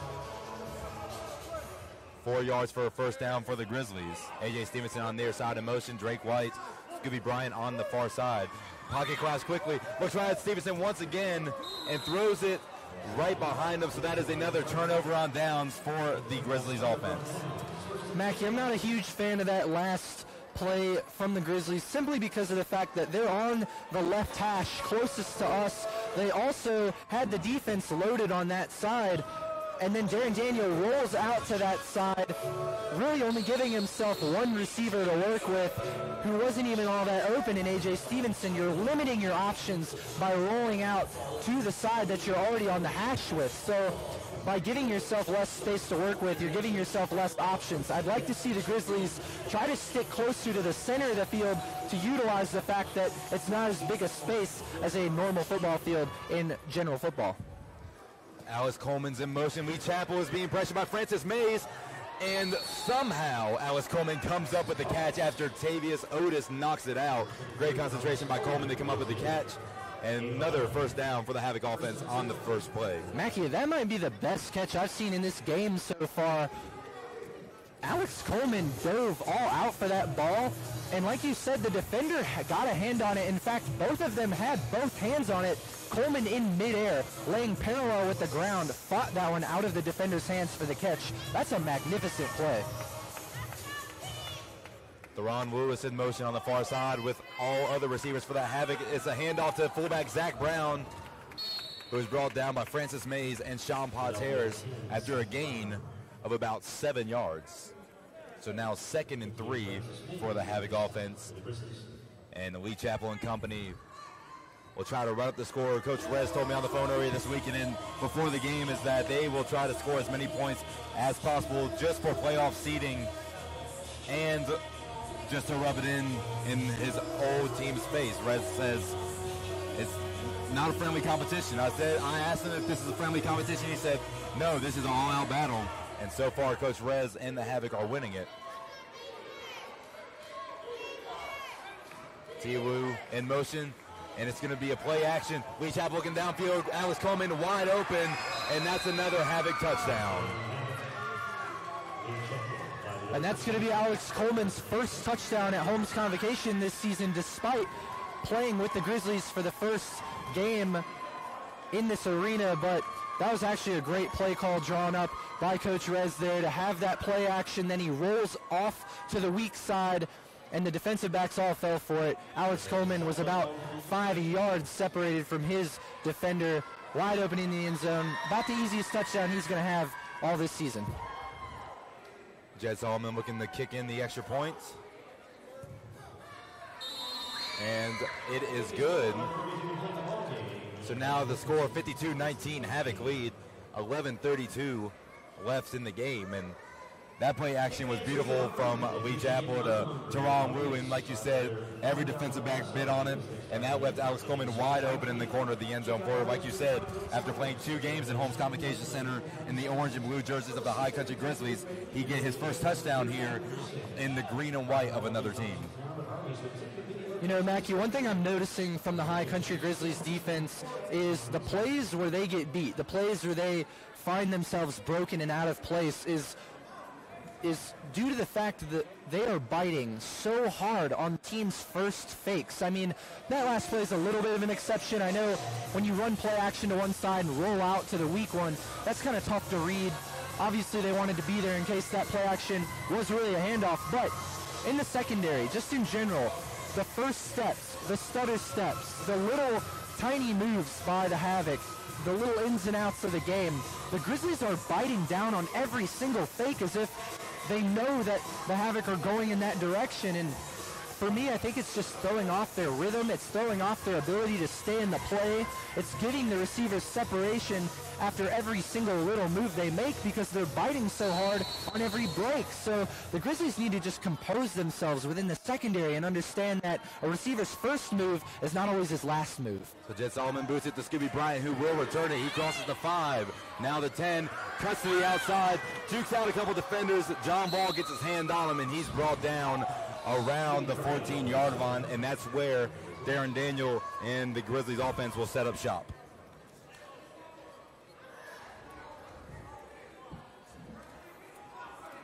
So a game that started out in favor of both teams, fighting back and forth, punches after punches thrown, hypothetically, not literally. And pretty close at times. Pretty close at times. But after scoring right after another, it looks like the Havoc are just starting to pull away with it with 52-19 lead, 11:15 left in the fourth quarter. So Darren Daniel will try to close the gap of the score and perhaps make a miraculous, last quarter comeback. A.J. Stevenson's in motion on the near side, and a bot snap, and the ball is picked up by former Mountaineer John Wall, who will return it for a touchdown. So they recover a fumble on a bad snap, And on back-to-back plays, They score a touchdown, and right now you can just see the disappointment and despair on Coach Mazzo's face standing in the back of the end zone. Well, again, like you said, Mackie, just a miscommunication there between Darren Daniel and his center.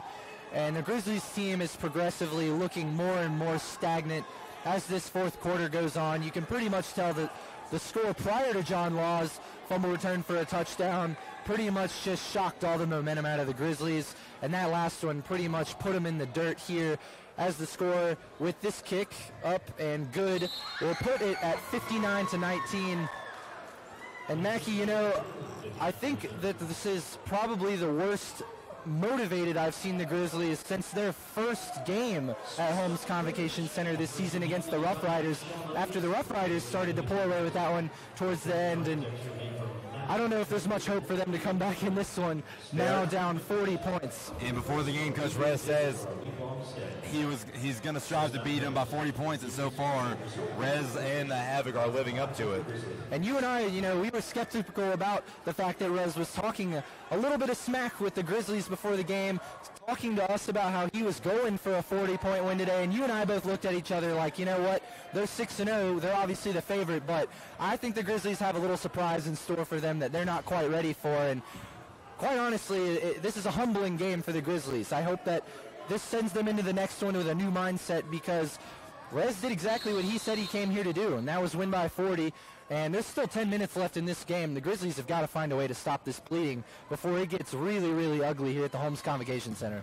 And the Grizzlies had everything working for them at the beginning of the game, just some missed tackles, miscommunication on offense and defense. But Scooby will return another kickoff return, and he's brought down at the 16-yard line. Now we have a fight right here in front of us between Vincent Thorpe and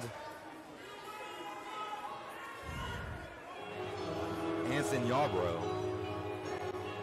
And right now you can see that emotions are running high for both teams, especially the Grizzlies. This is not the way anybody thought this game would turn out. And Mackie, before this possession starts, I think we should acknowledge the fact that that last touchdown for the Havoc came from John Law, an Appalachian State graduate who was a captain for the App State football team for a long time. It was great to see the fans get excited for him. Here comes Stevenson in motion, and Drake White is wide open in the flat. He's going down the field, and he threw on the burners, and he is hit hard by number 4, L.J. Jackson, but Drake White, a great gain all the way to the Havoc 6-yard line. So Drake White puts the Grizzlies offense in the red zone for the first time in a while.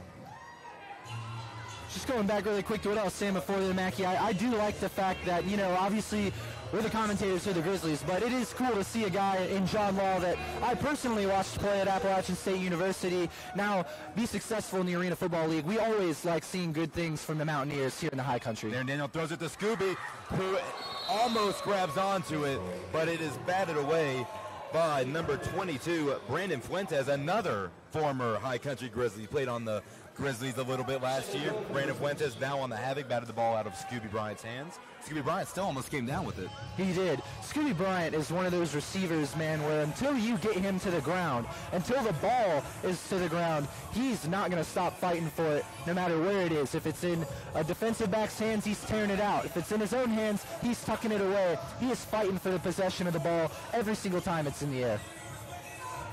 Darren Daniel remain in shotgun.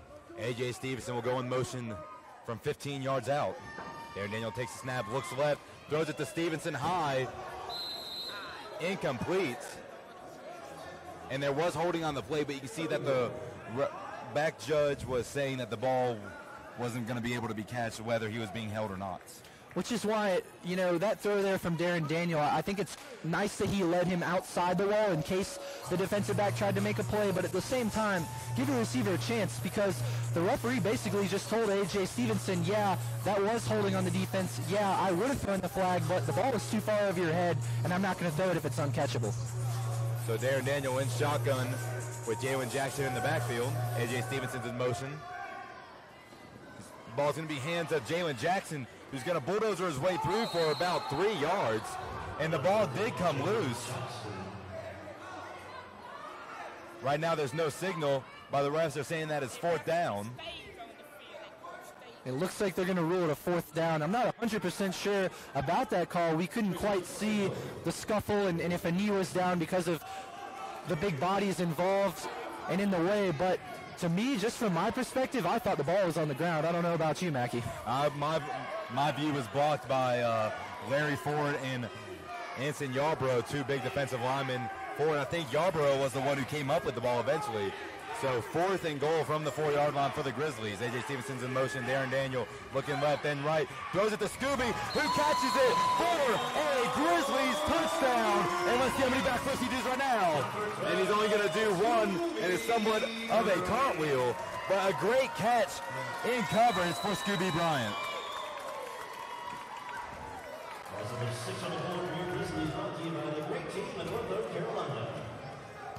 That was a perfectly placed ball by Darren Daniel. That was a pretty simple route by Scooby, about 3 yards up to the end zone. Broke right and used his body to shield off that defensive back. And Darren Daniel was able to put it right in his catch box. So the extra point by Victor Leventritt is no good. Score now 59-25. Havoc still leads. 6:18 left in the 4th quarter. We'll take a break with them. You're watching High Country Grizzlies football on the High Country Grizzlies YouTube network.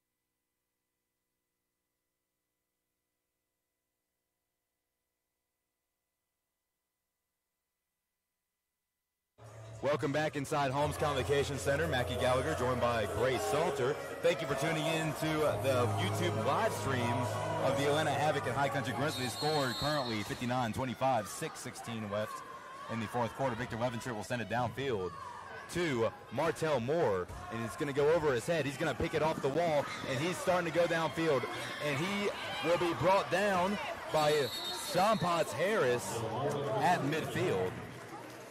So now they will only have half the field to work with to try to get another score as time is running down in the game.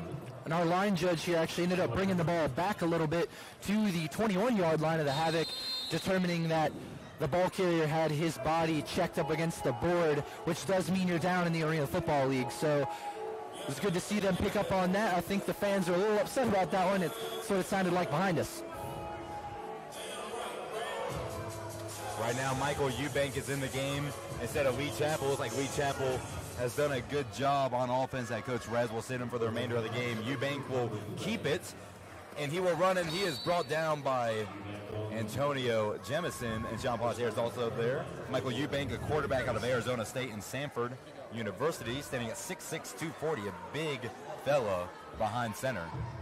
And let me tell you, he looks like he belongs on that line with the rest of his linemen. Eubank is quite the size to be reckoned with.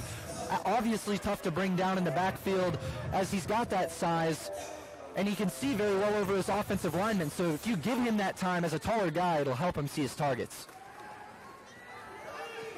Francis Mays provides coverage, D-Berry provides coverage, and Eubank finds T. Rue wide open in the end zone. So that's another touchdown for the Atlanta Havoc after 2 plays on the offensive possession. Now the score is 65-25, and the extra point by Jed Solomon will be up next. If I'm a Grizzlies defensive back right now, or just defensive player in general, Mackie, or even anybody on the team, just if you are a Grizzlies player right now, look up at the scoreboard, because this needs to humble you for weeks to come. I mean, you come in here expecting to really put on a good show for the fans and hit a team in the mouth that expects to blow you out.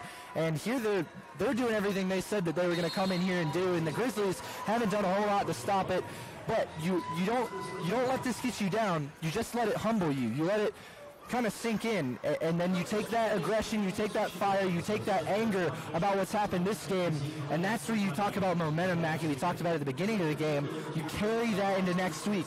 You carry that frustration of this week into next week, and you transfer that into energy, excitement, passion, aggression, and turn that tide back onto your opponent. Where do you go from a 66-25 deficit? You take that and you run with it. You use it as motivation. You use it as an experience that not drags you down, but boosts you forward, because you got to look at that score and want to do better things next week. 40-point deficit, that's not something you want to see. Grizzlies trail 66-25, 41-point deficit, like you just said. Some light being shown in the dark time for Grizzlies football as Ethan Farmer still pounding his way through the extra point, trying to get the block, and you can see that fullback Zach Brown admired that, giving him a high five, because Ethan Farmer did not stop until the kick was over his head, and it's great that players are acknowledging that you play until the very last whistle and called, and that's what Ethan Farmer epitomizes on the Grizzlies defense. So now Jet Solomon will kick it downfield, and it's going to miss the upright. That would be some extra points if it went through the middle, but to the left. So now the ball will be placed on the 20-yard line for the High Country Grizzlies.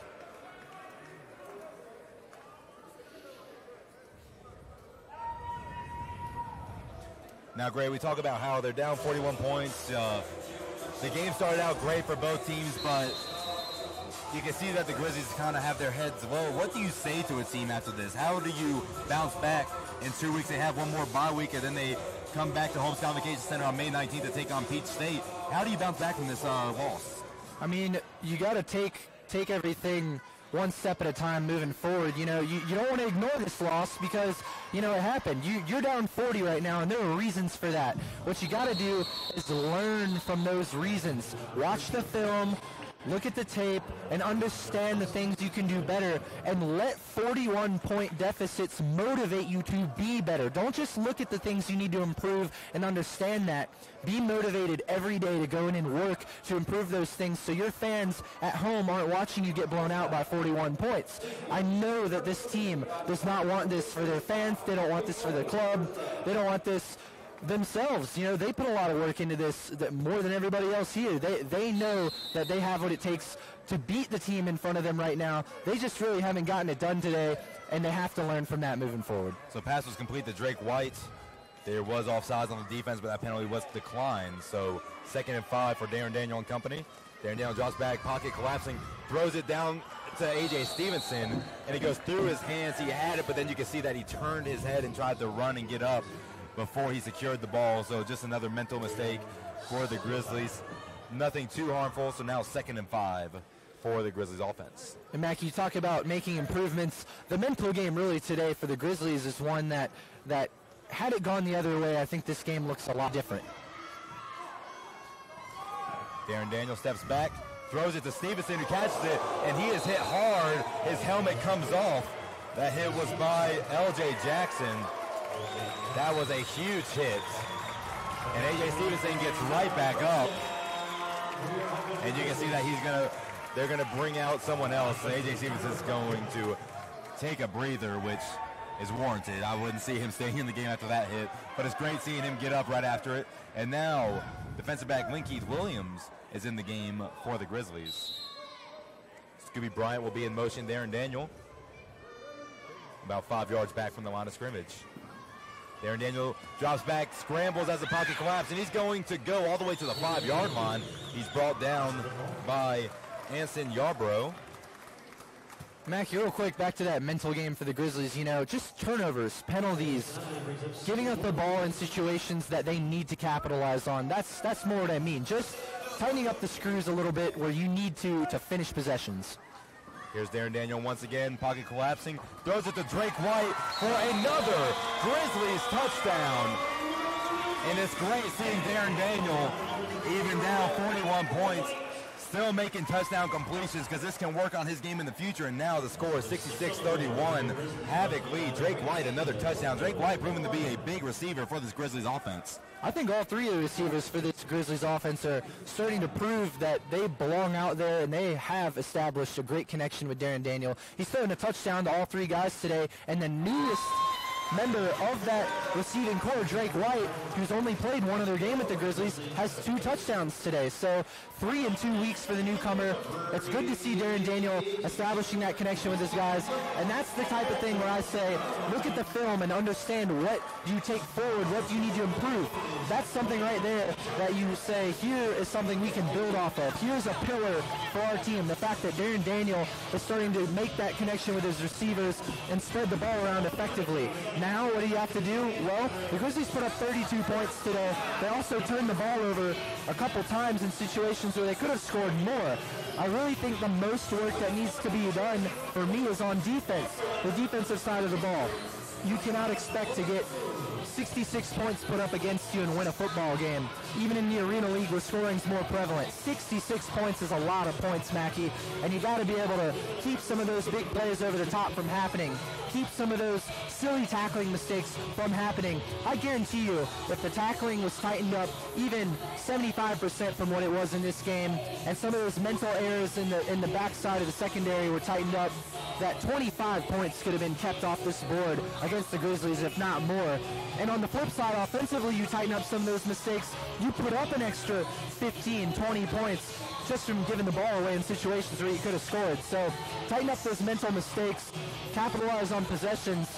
This ball game is a completely different story. Obviously, it didn't go the Grizzlies' way today, but there's work to be made. There's improvements to be made. They're possible. It's possible to be made. It's just a matter of breaking it down and understanding that whole aspect of moving forward through the film study.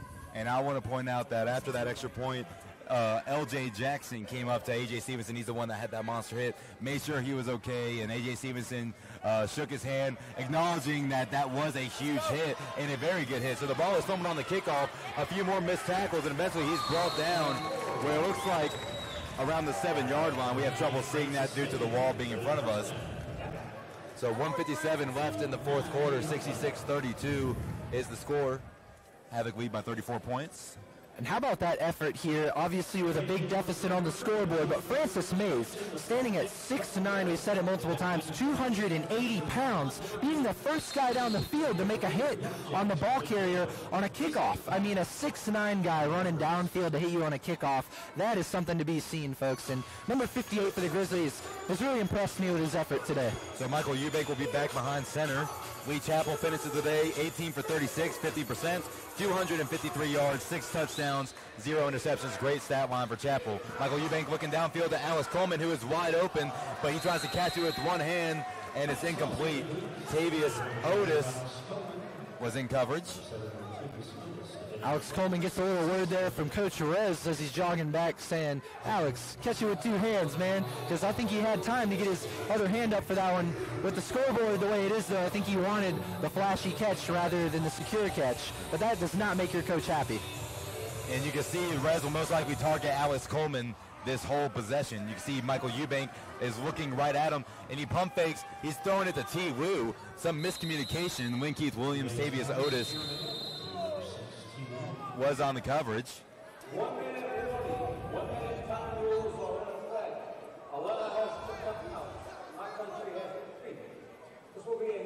So it is a 1-minute warning. 1-minute warning, and we'll take a break with them. 66-32 is the score, 55.8 seconds left in the fourth quarter.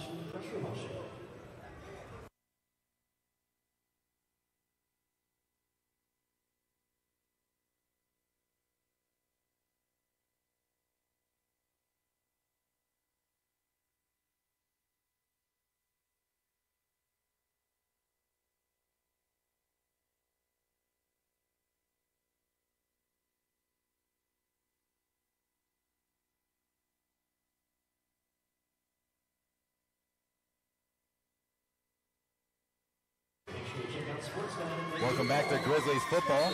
Once again, Havoc lead 66-32. Mackie Gallagher here alongside Grace Salter. Thank you for tuning into the live stream of High Country Grizzlies football. Alex Coleman in motion. Michael Eubanks staring right at him the whole way.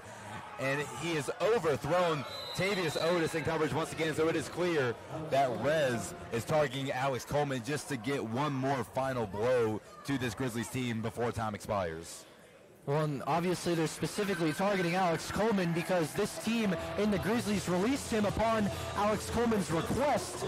And I think Rez wants to rub that in a little bit and rack up some touchdowns with the very player the Grizzlies released.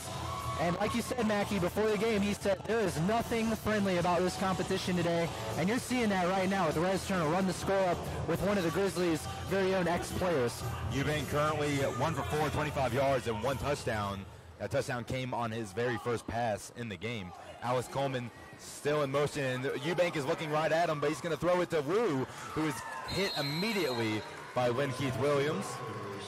And a timeout is called by Atlanta Havoc, so it is pretty clear that they are going to run up the score as much as they can. 42 seconds remain, and the clock has started. Alex Coleman starting to show a little bit of fatigue after being the man in motion multiple times. But a timeout is called by Atlanta Havoc. Coach Rez went 3 for 7 last year with the High Country Grizzlies. 3 for 7. And right now, trying to rub in the score. We talked about before the game how Coach Rez is worried about the championship game, and not really worried about, but he wants to get the top seed. And right now, in the Northern Division, we have Richmond Rough Riders who stand at 6-0, and in the Southern Division, the Atlanta Havoc stand at 6-0. And Richmond Rough Riders actually play the Grizzlies one more time. That game will be in Richmond, and Coach Rez told us before the game he will run the score up due to the fact that he wants to have the point total advantage. So that way, when seeding comes, if both teams are still undefeated, it can come down to the total points against and total points for. And when the Richmond Rough Riders play the Grizzlies twice this year, the Havoc are going to try to score as many points, so that way that will improve their seeding in the playoffs. T. Wu will be in motion, Martell Moore and Alex Coleman on the near side. T. Wu will join them, and he'll split both receivers. Eubank gets the ball in his hands, looking downfield, throws a lob to wide open T. Wu, and it's overthrown. So another incomplete pass for Michael Eubank. And you can see that Rez is not happy. That was a missed opportunity for the Havoc. He's a little frustrated with his backup quarterback coming in here in Eubank. You know, I think Lewis pretty much had every defender beat on that last play. It could have been a chance for him to put more points on the board, which obviously, like we said, is something he wants to do until the clock hits 0. And he's in the ear of his quarterback right now.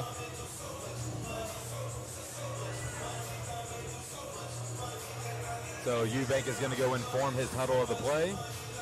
29.9, we'll just call it 30 seconds left in the game.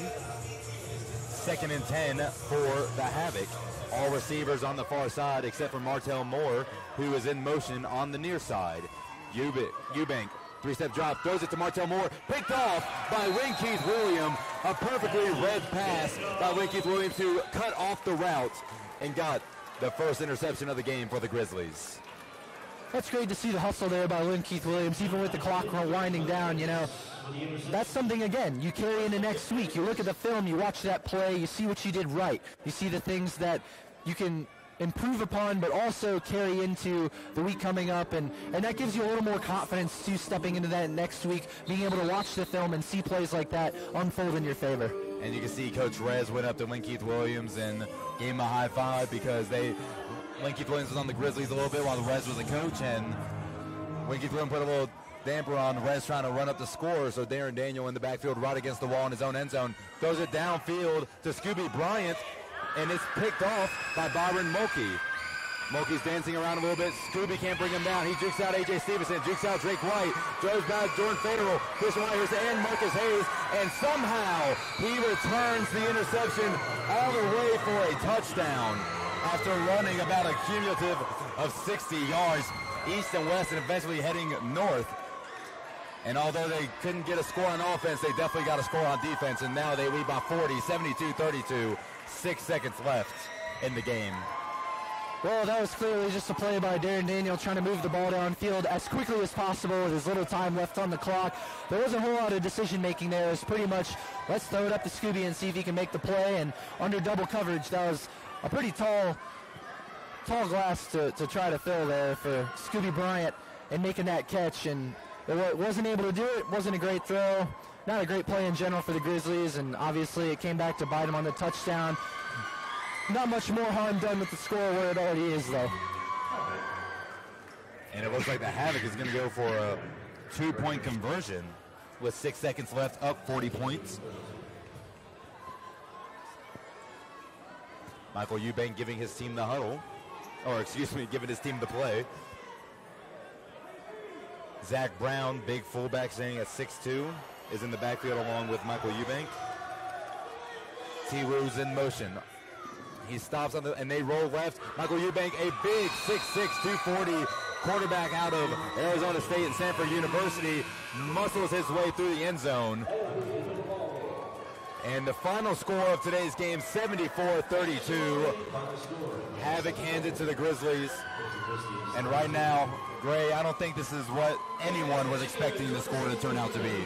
Absolutely. I don't think, aside from Coach Resignalo and the Havoc organization themselves, I don't think anybody expected this one today. You know, the Grizzlies have made so many improvements in their season and on their roster to try to bring this team kind of into a chance to make the playoffs and do something great. But, you know, the Havoc really stuck it to them today. They were an undefeated team, so obviously the favorites coming in. But this is one the Grizzlies wanted at home, especially with all those new faces, and it's one they just really couldn't get done. So, Gray, the next game is right here at Holmes Convocation Center 2 Saturdays from now, May 19th. We talked about it a little bit before the game, but now what's your final thoughts after the game has ended? What do the Grizzlies need to do? Now their record stands at 1-4. The Havoc improved to 7-0. What do the Grizzlies need to do to bounce back on top? You guys, watching the Grizzlies, watching this game, I know the scoreline is 74-32, but the Grizzlies did so many things right today. They had so many different areas and aspects of the game that they executed perfectly. Their problem was they never finished. They might hit all their assignments on defense, but they couldn't finish the play by getting the tackler and getting the tackle and getting the player down. Offensively, they would move the ball all the way downfield, only to turn it over right inside the 5-yard line. Just finishing plays, Mackey, finishing tackles, finishing drives. This team does everything right until it comes time to hit the nail on the head and finish. And they just didn't do that today, and that is something they have got to come back and do next time around. I agree with you, Gray. Even finishing on that pick six right there, a lot of missed tackles. I don't know if the team just gave up or not. Though Byron Mulkey also juked out a lot. He took a good route for that pick six. But we talk about how you need to finish tackles. You need to finish drives on offense. And I'm sure that's one thing that the Grizzlies will be focusing on in practice, and that is good for the Grizzlies because now they have another bye week going into next game, May 19th. So here's the stat breakdown. Final score, 66-32. In the first quarter, or excuse me, I'm sorry, 74-32. I'm looking at the wrong numbers. 14-13 was the score after the first quarter.